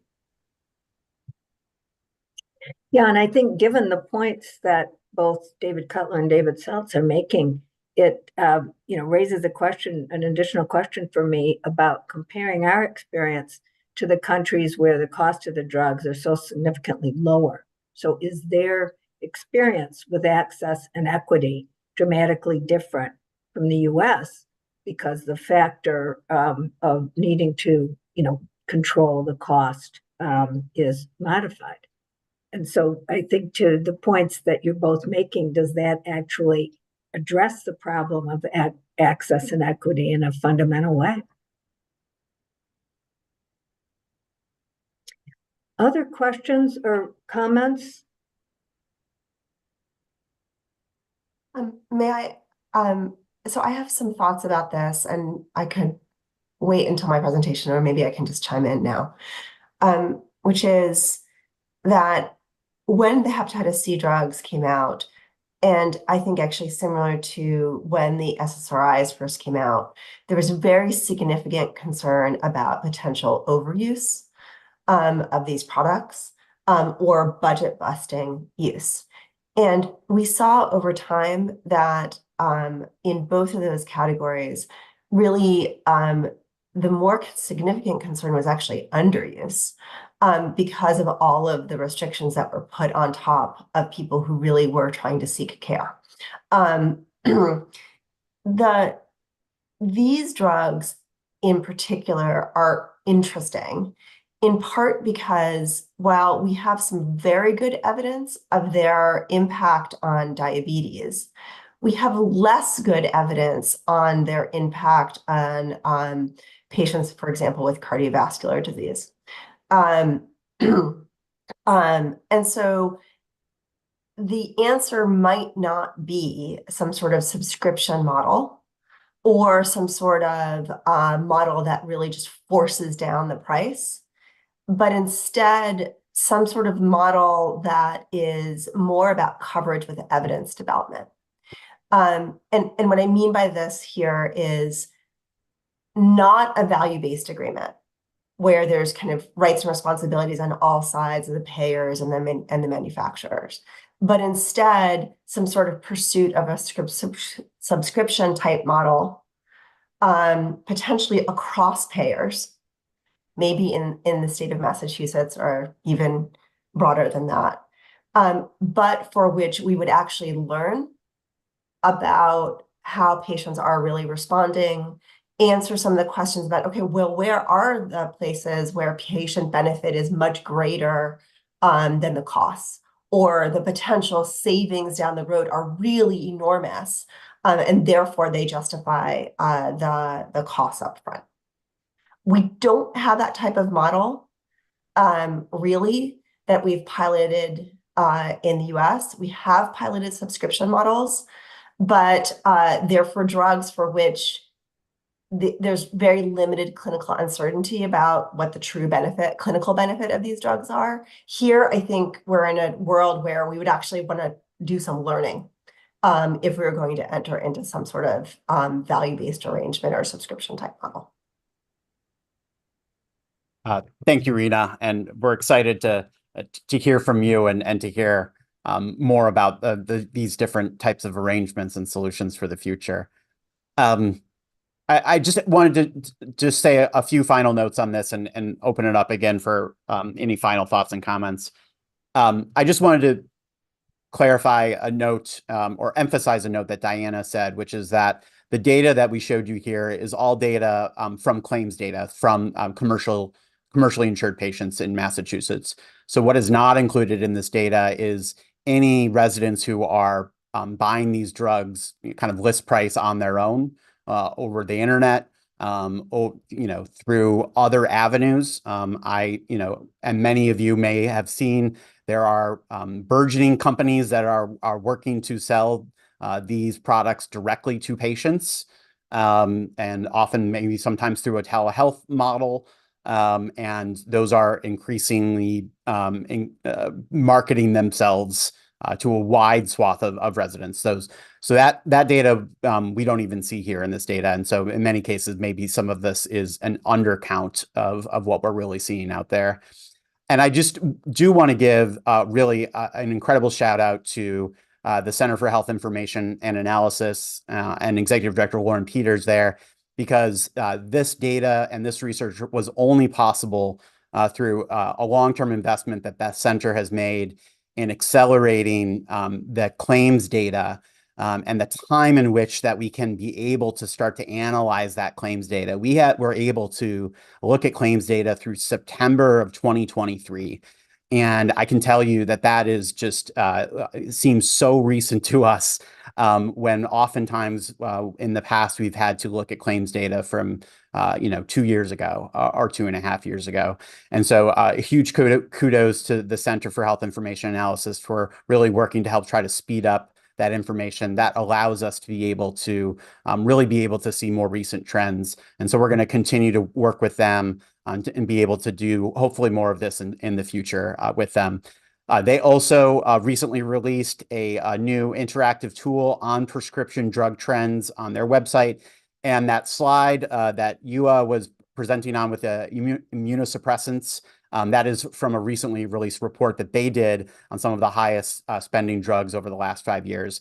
That's on their website. So truly a team cross-agency effort on some of these analyses, and just wanted to mention that. Turn it over to you, Deb, for any final words on the GLP-1 presentation before we move to the next topic. Thanks so much. Yeah, no, I'll second your thanks to you and Diana. Tremendous presentation, and your comments about CHIA. As we can really appreciate with emerging trends like this, having access to current data makes the difference between understanding a phenomenon and not seeing it at all. So it's really I underscore what you're saying.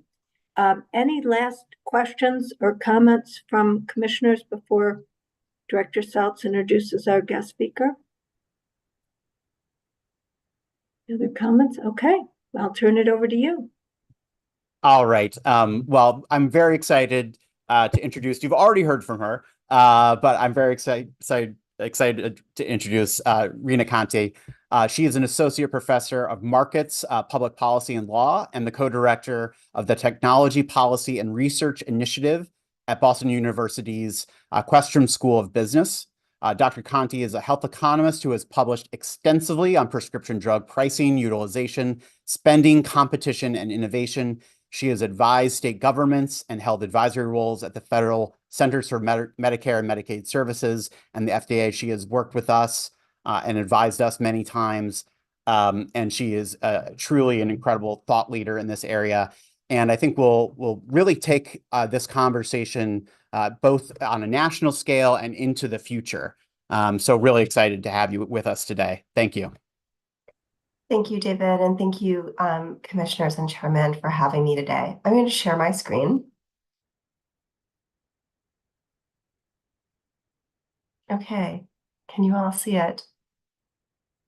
Excellent. Yes. Terrific, thank you. Okay, so I have two agenda items today. The first is to put the trends that we just saw into broader context and to specifically focus both on where we are currently spending our money on these drugs, but also where we expect to be going in the near future. And then with that, I would like to highlight some policy considerations and specifically some state options for increasing access and reducing spending. So just to level set, the single most commonly used medical care in the United States are prescription drugs.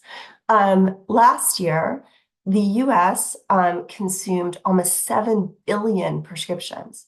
And just to think about that in the context of other things that are high spend, we only spent nationally less than 500,000 prescription on hospital admissions.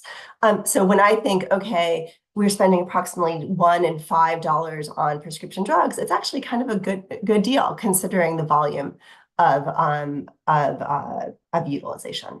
There's also some good news on the horizon for prescription drugs. While we have been concerned about the at times double-digit increases in spend on prescription drugs over the past decade, and certainly there was a jump up in the use of prescription drugs pre-post-COVID, we now are projecting that spending on prescription drugs is actually going to moderate.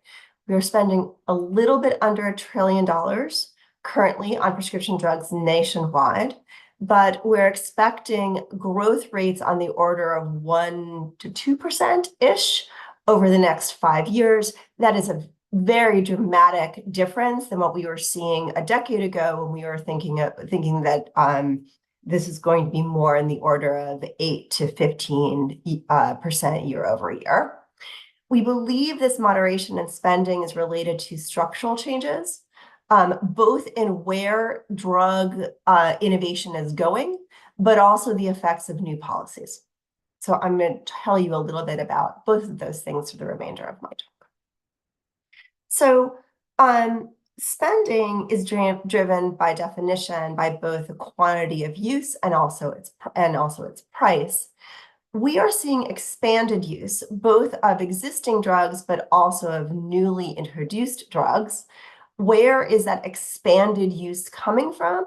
Well, there's been some notable shifts in use among selected classes. And here I'm just going to highlight a couple, some of which we've already spoken about. Two very notable shifts are an increase in demand for mental health drugs, both those SSRIs and SNRIs, but also these ADHD drugs. We're also seeing very significant expansions in use of the diabetes therapies we've already mentioned. We're also seeing expanded utilization of drugs that have substance abuse indications, and at the same time seeing decreases in the use of opioids as primary use for pain. The other key thing to notice is that while use is actually expanding of these drugs, the moderating force on spending is competition, and specifically generic competition among small molecules, which have been increasing in their pace over the past little bit of time and are expected to expand. But also, there's been significant hope placed in the expansion of competition in the biosimilar space, with some reservations about how much competition really is happening in that space up until recently. So now we believe actually we are going to see some significant biosimilar competition, and in particular in some therapeutic areas that are very heavily used and for which we've been waiting for some relief. And that includes the Humira, the Enbrels, those other types of immunotherapy drugs. They're specifically selected diseases that could realize very significant savings from biosimilar competition in the next little bit of time. And that includes the diabetes drugs, including some of the drugs that we were just talking about, but also the autoimmune disorder drugs, including Humira, Enbrel, Revlimid, et cetera, which have already gone biosimilar or are about to go biosimilar. Shifting now to where we're also seeing some relief in spending. Now, brand spending will continue to increase. Now, only approximately 10% of total spend is on these drugs, but these drugs drive a lot of the spending growth. Where we've been seeing some moderation is on the pricing, and specifically year over year, quarter over quarter price increases that were very common a decade ago appear to be moderating. In fact, we're looking at now somewhere on the order of 3 to 5% year over year pricing growth in these drugs. Now, just thinking a little bit about the composition of spending, really spending on specialty drugs in oncology, in immunology, and some of the other classes that we've already mentioned are really driving spending in this class. It used to be that specialty drugs were no more than 20 or 30% of total spending on prescription drugs. That is no longer the case. And you can do this many different ways, but just think 50 cents on every dollar that we're spending on these drugs is definitely going to specialty drugs. Now, these drugs are by definition treating smaller patient populations, but the prices of these drugs are quite high. And specifically, you should think of them as being an average oncology drug is now launching at an annual price of approximately $200,000 per patient for a given year of treatment. There are a handful of a handful of specialty drug classes that we believe are going to be driving spending into the future. These include, kind of not surprisingly, oncology products, neurology products, including those new Alzheimer's drugs, obesity products. And at the same time, we believe immunology and COVID therapeutics, where we were spending a lot of money during COVID, we believe that there's going to be a relaxation of spending on those products. And then I wanted to also note for you that there's been some very significant shifts that in who is actually paying for these drugs that we will believe will continue on to the future. And most notably, Medicare is now the largest payer of prescription drugs in the United States. And we believe that that will continue into the future. In addition, Medicare is taking on an increased share of spend on these drugs. At the same time, we are seeing a decrease both in out-of-pocket costs associated with these drugs that patients are paying, but also in private insurance coverage of these products. That obviously is reflecting demographic trends, but it's also reflecting the nature of shifts in insurance coverage more generally. The most expensive drug in the US right now is a $4.2 million drug for a very rare disease that is gene and cell therapy based. There are a handful of other drugs in this category. We believe there are 18 drugs in the cell and gene therapy category currently. Right now, 3 to 5% year over year, FDA is approving these drugs, but we anticipate that in the next decade, gene and stem cell therapies will become 10% or more of new approvals of therapies coming into the United States.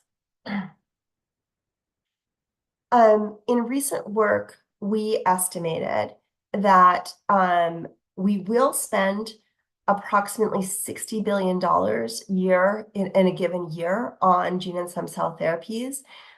This is the most kind of top line overestimate, if you will, of spending on these drugs nationally.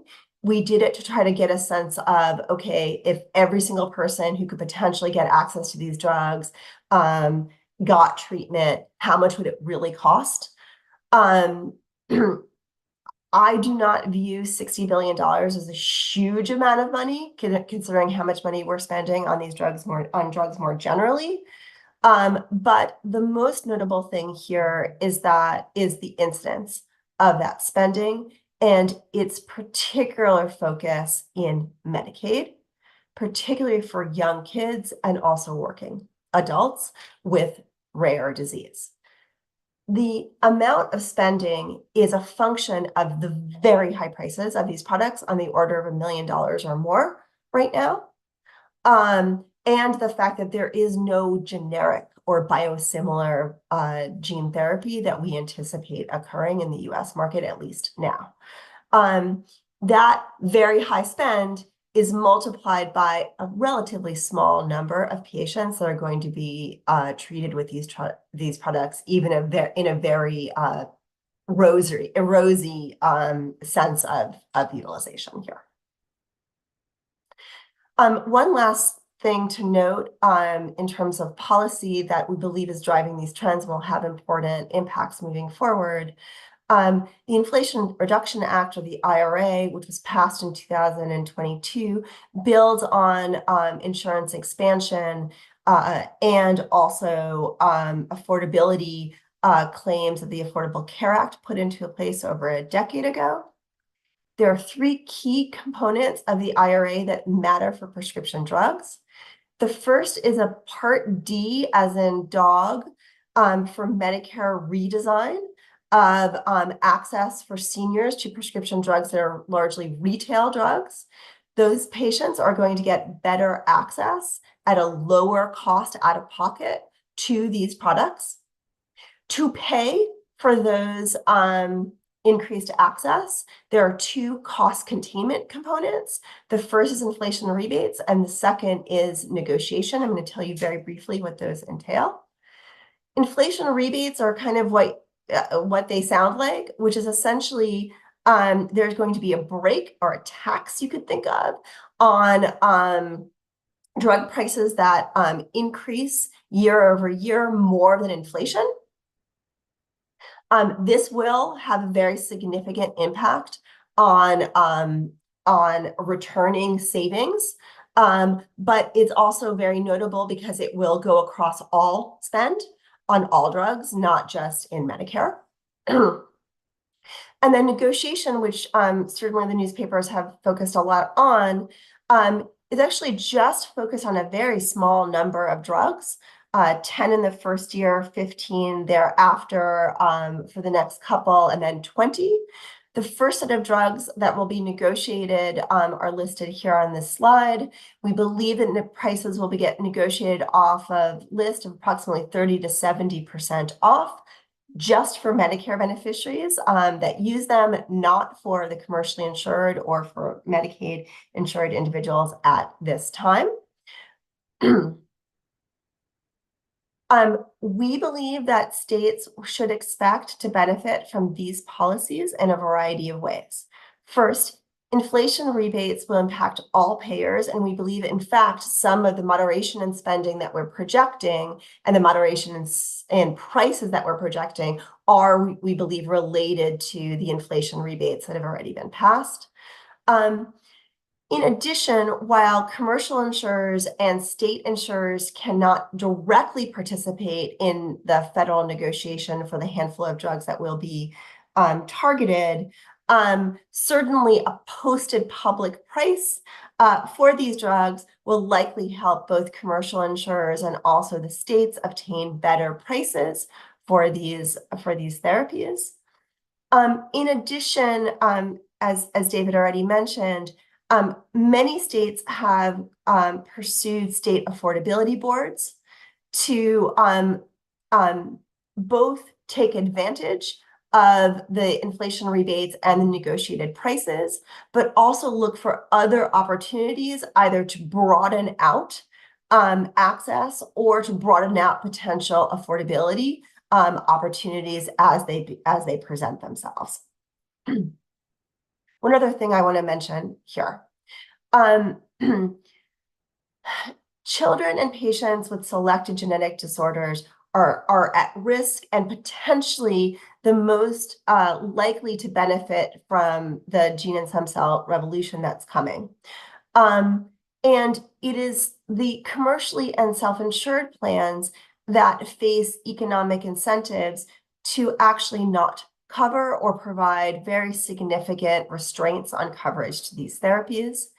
This includes the reliance on stop loss and reinsurance among these plans that can either laser out access to the therapies themselves or can laser out coverage for particular individuals who have known diagnoses of specific genetic disorders. That is going to put significant pressure on state Medicaid plans in two ways. The first is, as I mentioned, almost a third of these therapies are going to target patient populations that are covered by state insured plans. But in addition, as people figure out who are commercially insured or insured through employers through self-insured plans, that they're actually not covered for these therapies, there might be dropout into the state plan to urge coverage for these therapies.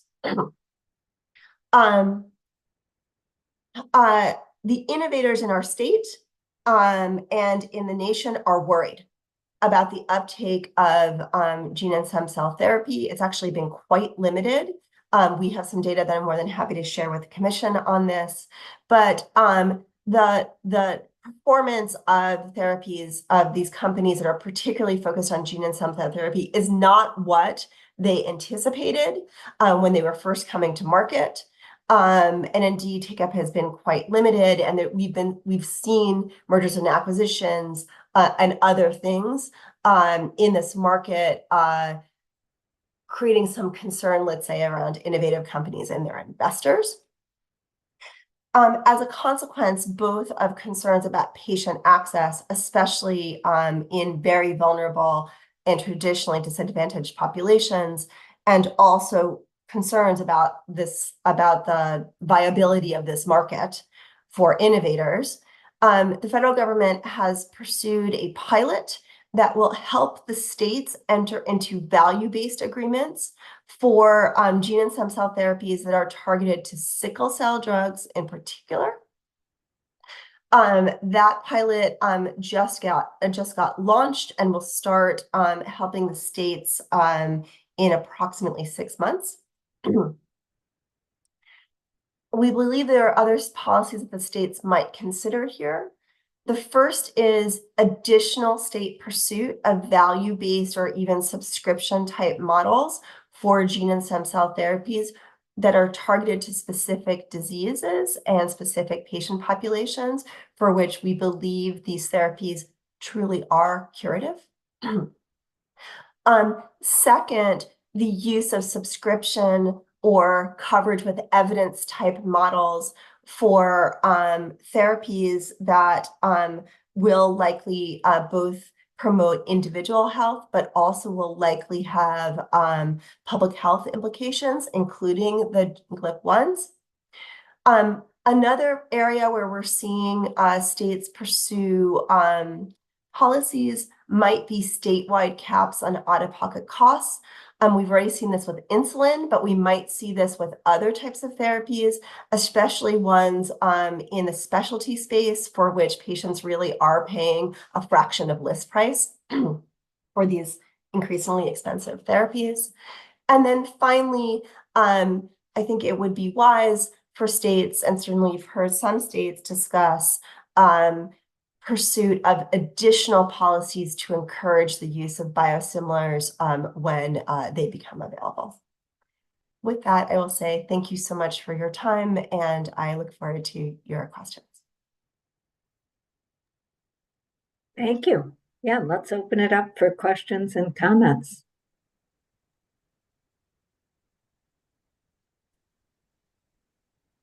Anyone? I wonder if you can say a bit more about the subscription model, what it is and how it works. I'm not sure I'm understanding that fully. Yes, of course. So it's a really simple idea, which is the state or federal government agrees to purchase in bulk a large quantity of the drug, and in exchange, the company agrees to a bulk discount, if you will. There are rights and responsibilities on all sides of that. What I mean by that is that the state agrees, or the federal government agrees, that they're going to go out and find the patients who are eligible to be treated with these therapies and convert them over to treatment and support their access to these therapies. There are a number of notable subscription models in hepatitis C already in the United States. And there are at least 12 states that have entered into subscription type models, not just for hepatitis C drugs, but for other types of drugs for which the public health implications of their underuse under the current system are significant, and for which the states have decided to broaden access in this manner. Thank you. Dr. Cutler? So thanks, Rena. I wanted to ask you two questions, if I could. The first one is the forecast for overall slower growth.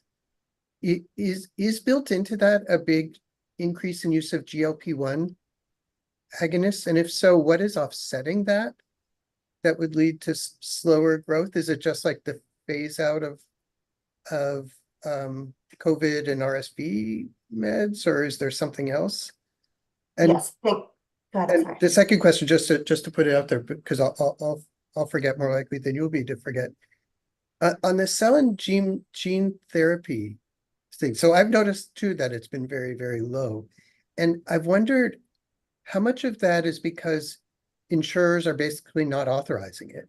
Like they're just saying, this drug was approved for refractory cancer of X, so we'll approve it for refractory cancer of X, but nothing else. And how much is because clinicians and or patients have decided that actually the things don't work all that well and they're very intensive, and that's not the way they want the end of life to go. So I guess, sort of, maybe you can take a stab at each of those if you would. Mm-hmm, mm-hmm. Sure. On the first one, the estimates that I'm presenting are IQVIA's estimates in a published paper from 2023, which I'm more than happy to circulate to the group. My understanding is that they did take into account the GLP-1 use trajectory. What's offsetting that spending is largely both generic utilization or genericization events, and also biosimilar events that are coming.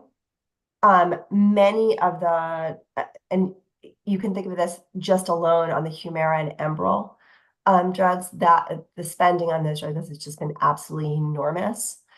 We spent $19 billion in 2022 on Humira alone. And so that those drugs going generic or going biosimilar with a 20 to 40% price really does offset a significant amount of savings.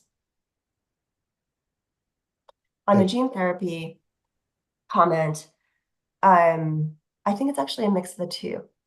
I think insurers have been quite worried about spending, and also it's not really the drug spend that is, well, the drug spend is concerning, but it's the drug spend plus the hospitalization spend, plus the doctor spend, plus the travel to and from the clinic and all of the other costs associated with the use of these therapies that I think has made some of the insurers pause. I do think that clinician interest in these therapies is quite varied, and it depends on which therapeutic class we're talking about. So specifically the CAR-Ts that are being used to treat pediatric leukemias and adult leukemias, those products appear to have very significant effectiveness. And there are patients that definitely want to be treated and are definitely having trouble getting treated. And in fact, many patients are traveling from their home state to Massachusetts or to Pennsylvania to get treated on trial, frankly, because they can't get their insurer to pay on a commercial plan. So there is that.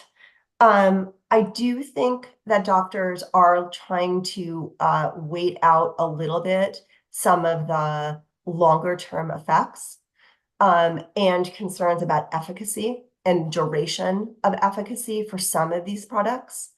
And of course, some patients are concerned about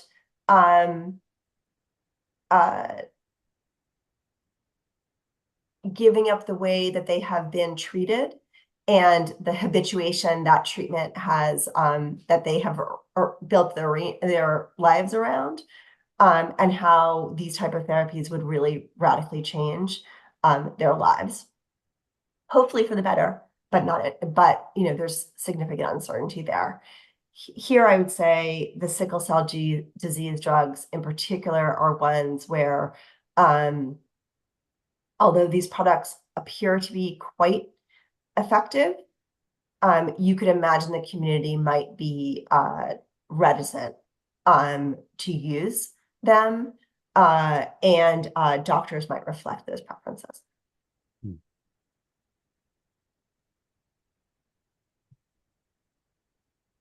Dr. Conti, just to follow up on your last point, can you speak a little bit more as to sort of why they might be reticent? Because of course, you know, speaking of sickle cell, we're talking about disease that almost exclusively impacts people of African descent, and also a disease where there's been a substantial amount of advocacy for some type of treatment for years. I mean, I'm thinking back to the 1960s with social movements, including the Black Panthers advocating for some movement here. And this seems like a breakthrough, and just curious as to sort of what you believe some of that reticence might be, above and beyond sort of mistrust, you know, some well-grounded mistrust at that. Are there known side effects at this point in time? Could you just explain a bit more about that? Thank you. Of course. So I think stigma and mistrust of the healthcare system, particularly in drugs that are really new, for which there's a significant amount of uncertainty about their long-term effect, is definitely driving some patient reticence. Secondly, I would say that people get habituated to managing sickle cell in the ways that work for them. And so while the promise of these therapies appears to be quite great, that means leaving your habits and your ways of dealing behind in some ways. And so we've heard patients say, maybe I'll wait until my pain is really great. Or maybe I'll wait until my life circumstances are a little bit better so that I can really manage all that it entails in getting a cell or a gene therapy to treat my illness. These treatments are quite extensive, as you probably know. And so they really do require travel to a clinic, hospitalizations, time off of work for the family, and other burdens. Thanks so much for that clarification. Definitely an area where it sounds like we need some more research on that. But thanks for your presentation. Other questions or comments?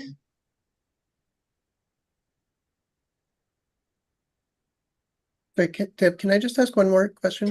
Please. Does IQVIA forecast the like how much CAR T therapy there will be? Is one of the arguments that the Dana-Farber has put forward for why it needs to build a new building is that they think that there will be a lot of CAR T therapy and that they understandably need a place to put people while they're receiving that. Mm-hmm.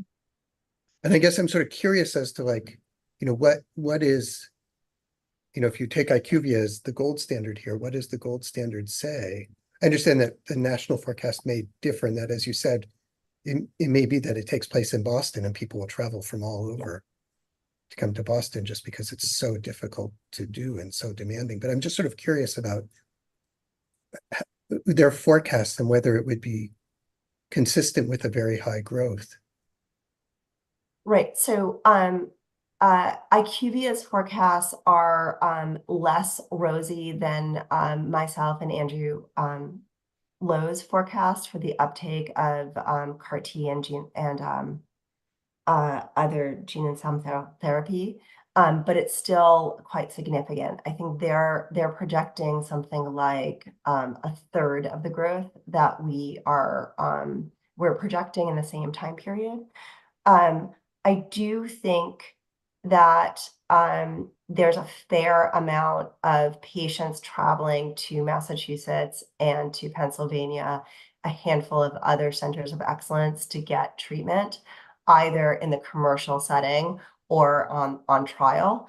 And that's because it's clear the places that developed this therapy really are the ones that are at the cutting edge of managing both of getting to the best outcomes, but also of managing all the potential side effects, which can be quite serious, and the costs associated with them.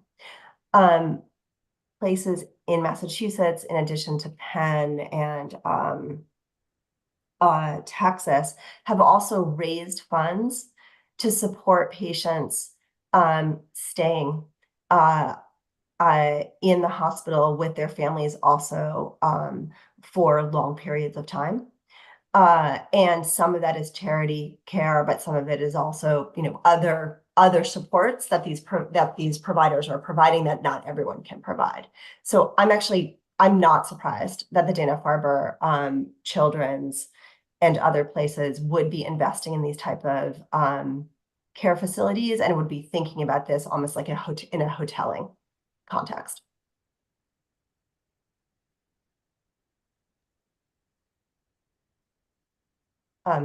In fact, just if I could add, if in fact, at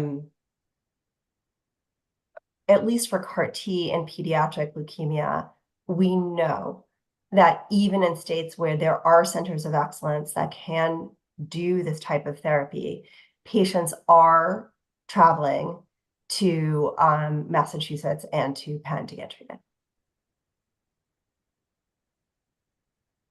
Really good to know. Other thoughts? David Seltz, did you have a comment? Yeah, just maybe a final comment here.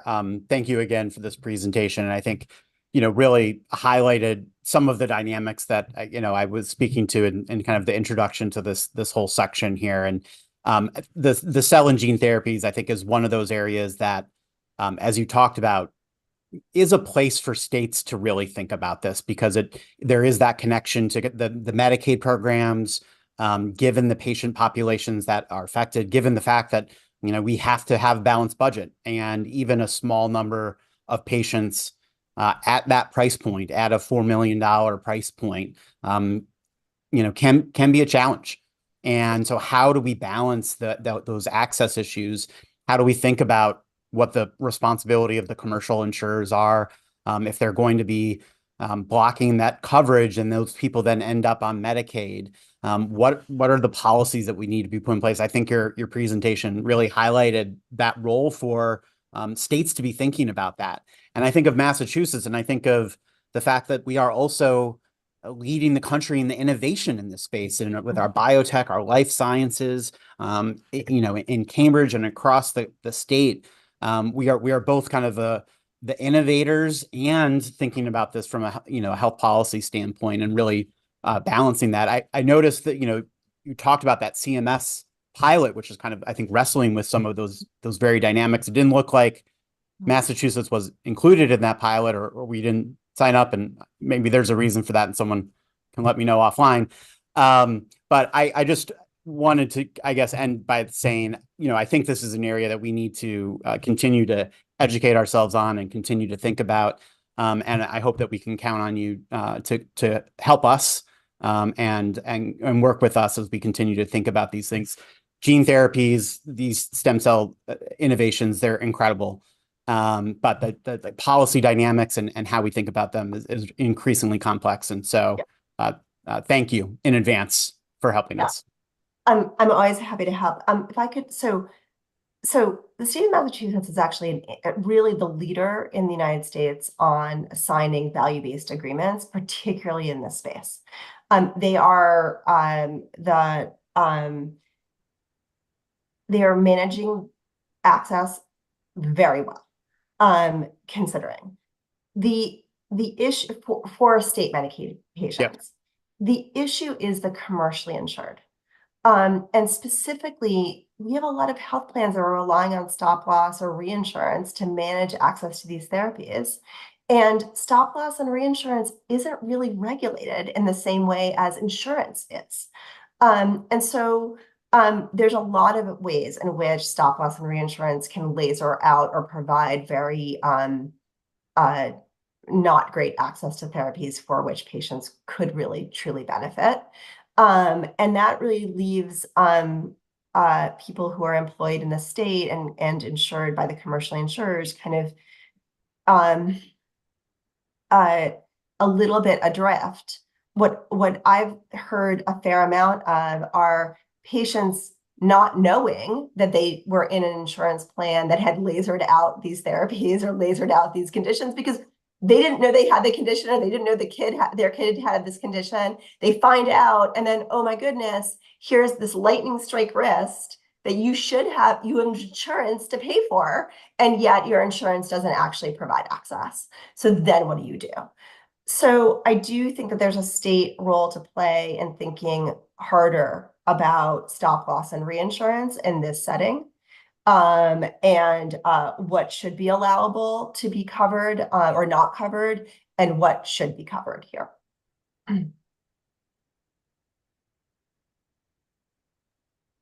Thank you.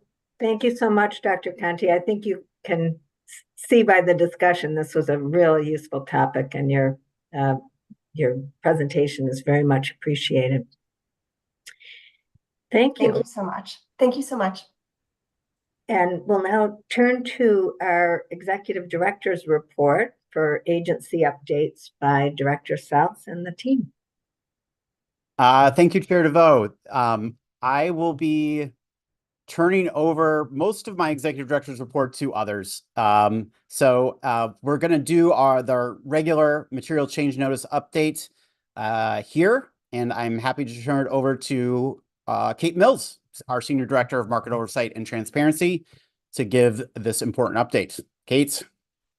Great. Thank you, David, and good afternoon, commissioners. You all obviously know this slide quite well, summarizing our material change notices received to date.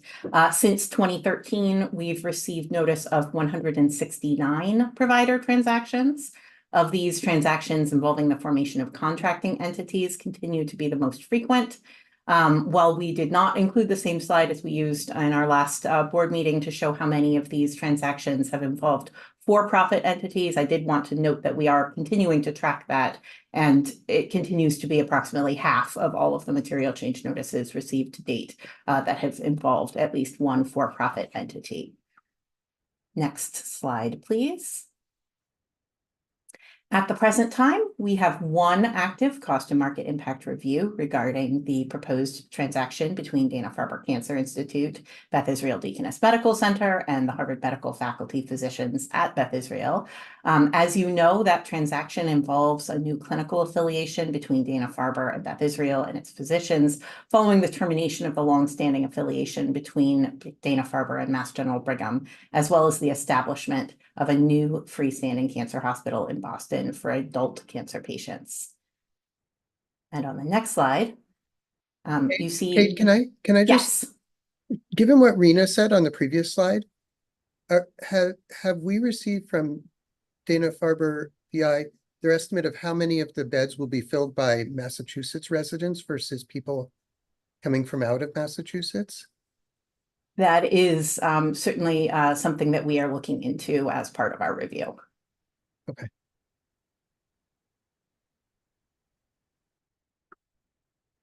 So this next slide is just a timeline slide, letting everyone know that at this point we have formally initiated the cost and market impact review process, and we've sent the parties detailed information requests in support of that CMIR. And so you see where we are in the process on this timeline. We have been having very productive conversations with the parties and are continuing to work very closely with them as they provide information in response to those information requests on a rolling basis. And we very much appreciate the parties' collaboration with us to provide that necessary information to support our review. We have also been having a lot of conversations with thought leaders in the area, thought leaders in oncology care, and we've been working closely with our team of economic, actuarial, accounting, healthcare quality, and care delivery experts to conduct a range of analyses on the potential impact both of the clinical affiliation and obviously the related establishment of a new freestanding cancer hospital in Boston. We very much look forward to sharing more about our findings of those analytics in the coming months. While we're somewhat limited in what we can say publicly, while much of that analytic work is still ongoing, I did want to let commissioners know where we are in the process. And obviously, we are also happy to chat with any of our commissioners offline if you have questions about any of the material that is confidential at this point. On the next slide, you see that since our last board meeting in April, we have elected not to proceed to a cost and market impact review on two transactions. So first, the proposed contracting affiliation between Pediatric Associates of Greater Salem, also known as PAGS, and the Affiliated Pediatrics Practices, also known as APP. So PAGS is currently part of Steward's contracting network, and it has two locations on Boston's North Shore in Salem and Beverly, and it serves a little over 14,000 patients. Affiliated Pediatrics Practices is an affiliation between 17 different pediatric practices, and it provides support to those practices in patient quality, electronic medical record optimization, clinical education activities, and the like.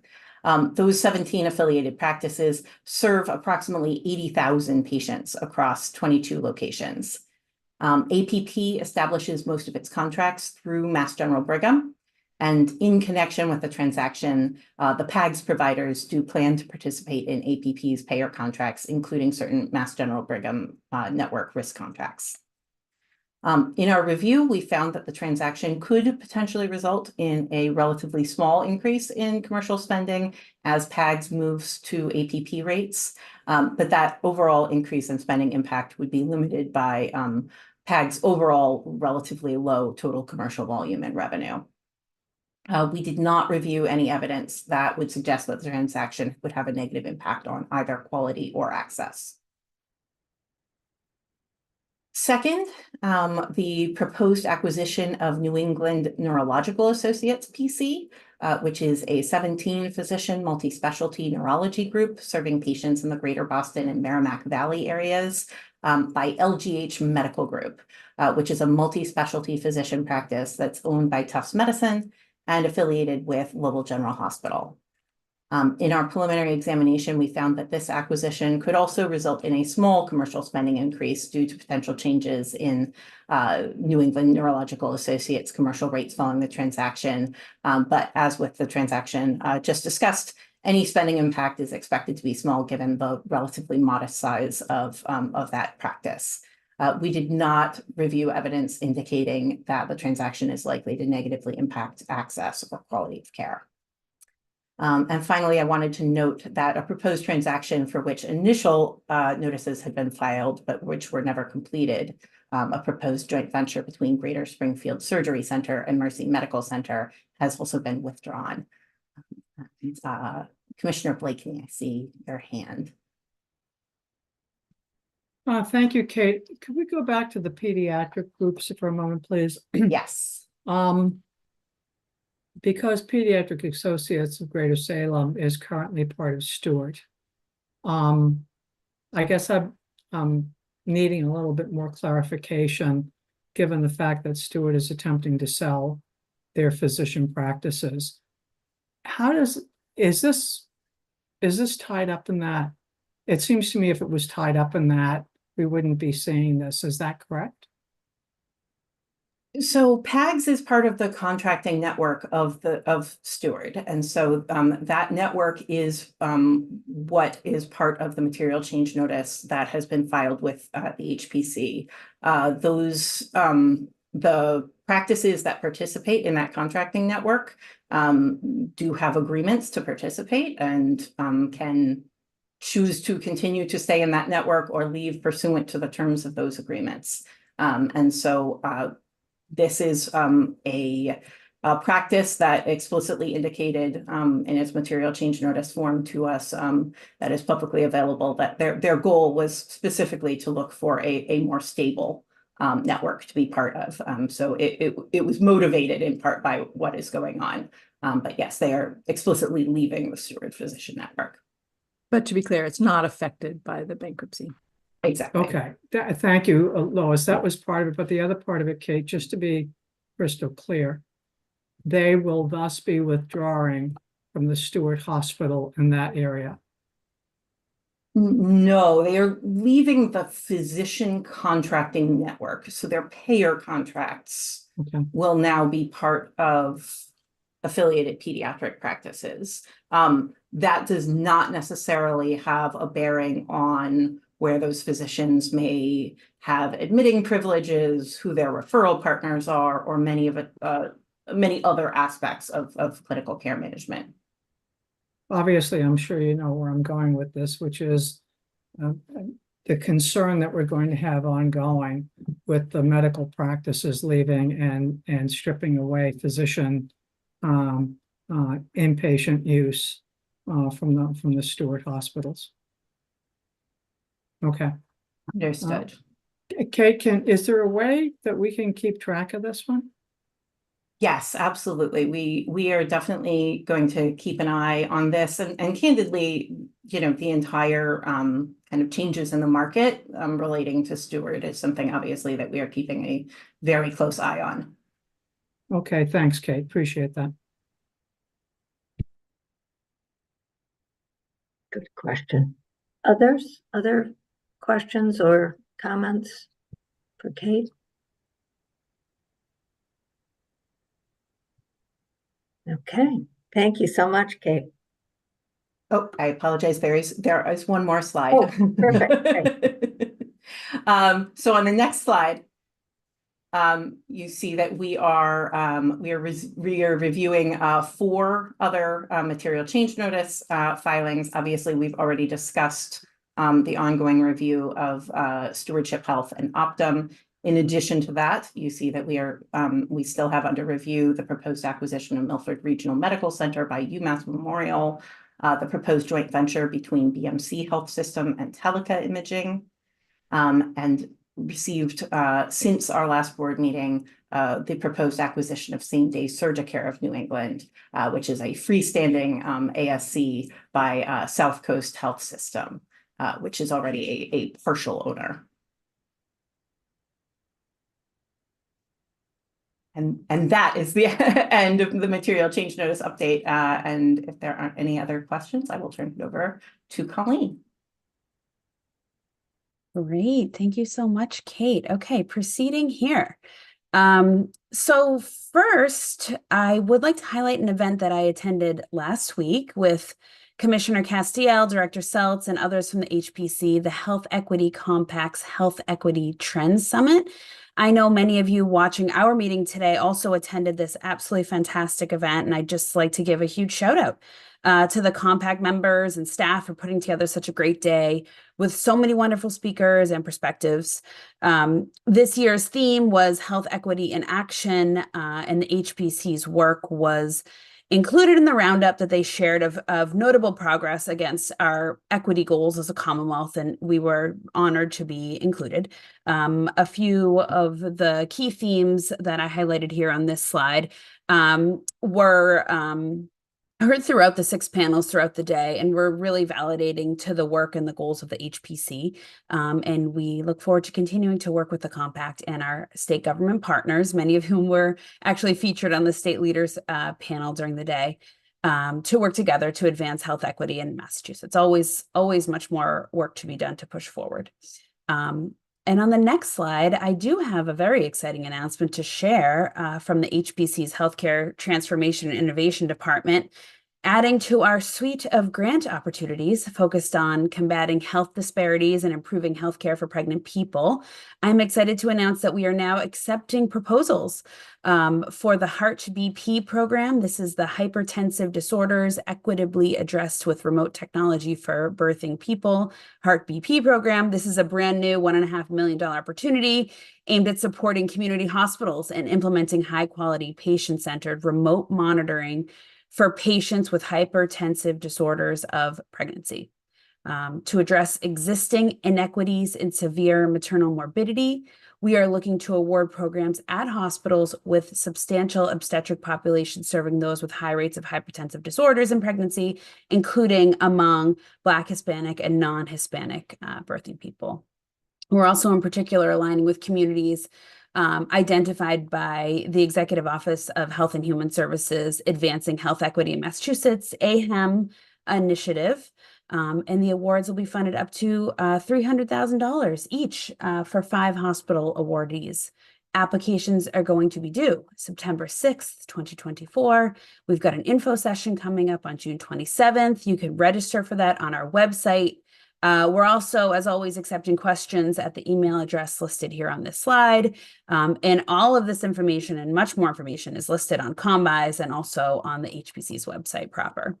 We're looking forward to launching this program. Appreciate all the support we've received from the board so far on making this idea a reality here. So we'll be back to the board with a slate of awardees in the fall. Very exciting. And then last but not least, just a quick update, as always, on our publications, drawing attention to some recent releases and some upcoming things we have in the pipeline, just highlighting a couple of these here.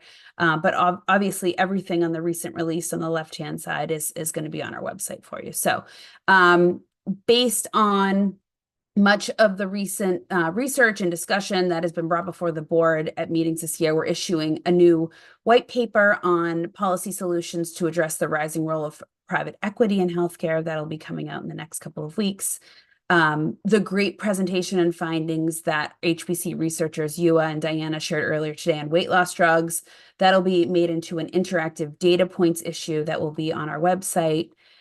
We will be releasing our assessment of healthcare needs and disparities in the Commonwealth. This is a follow-up chart pack from the research and analysis that we presented at last month's Market Oversight and Transparency Committee meeting of the HPC's board. So a chart pack coming out of that. We've got new research on the primary care workforce. This includes actually a ton of great input from stakeholders. We've really been out in the fields working on this. This is a follow-up to last year's workforce event and report. We've got program evaluations coming out, and we've got a new data points coming out, which is an update and a refresh on the evolution of risk contracting in ACO. So that's coming out as well too. So please, everyone, be on the lookout for all of this new work. And that's it from the Executive Director's report, Madam Chair. I would suggest you are ready to adjourn, but just would note here that the next full board meeting will be on Thursday, July 18th, and that will be in person and all are welcome. And then you will all have a break until September, which I think will be welcome. And turning back to you, Madam Chair and Director Seltz. Thank you so much. Any other thoughts or comments, Director Seltz, before we adjourn? Or any commissioners?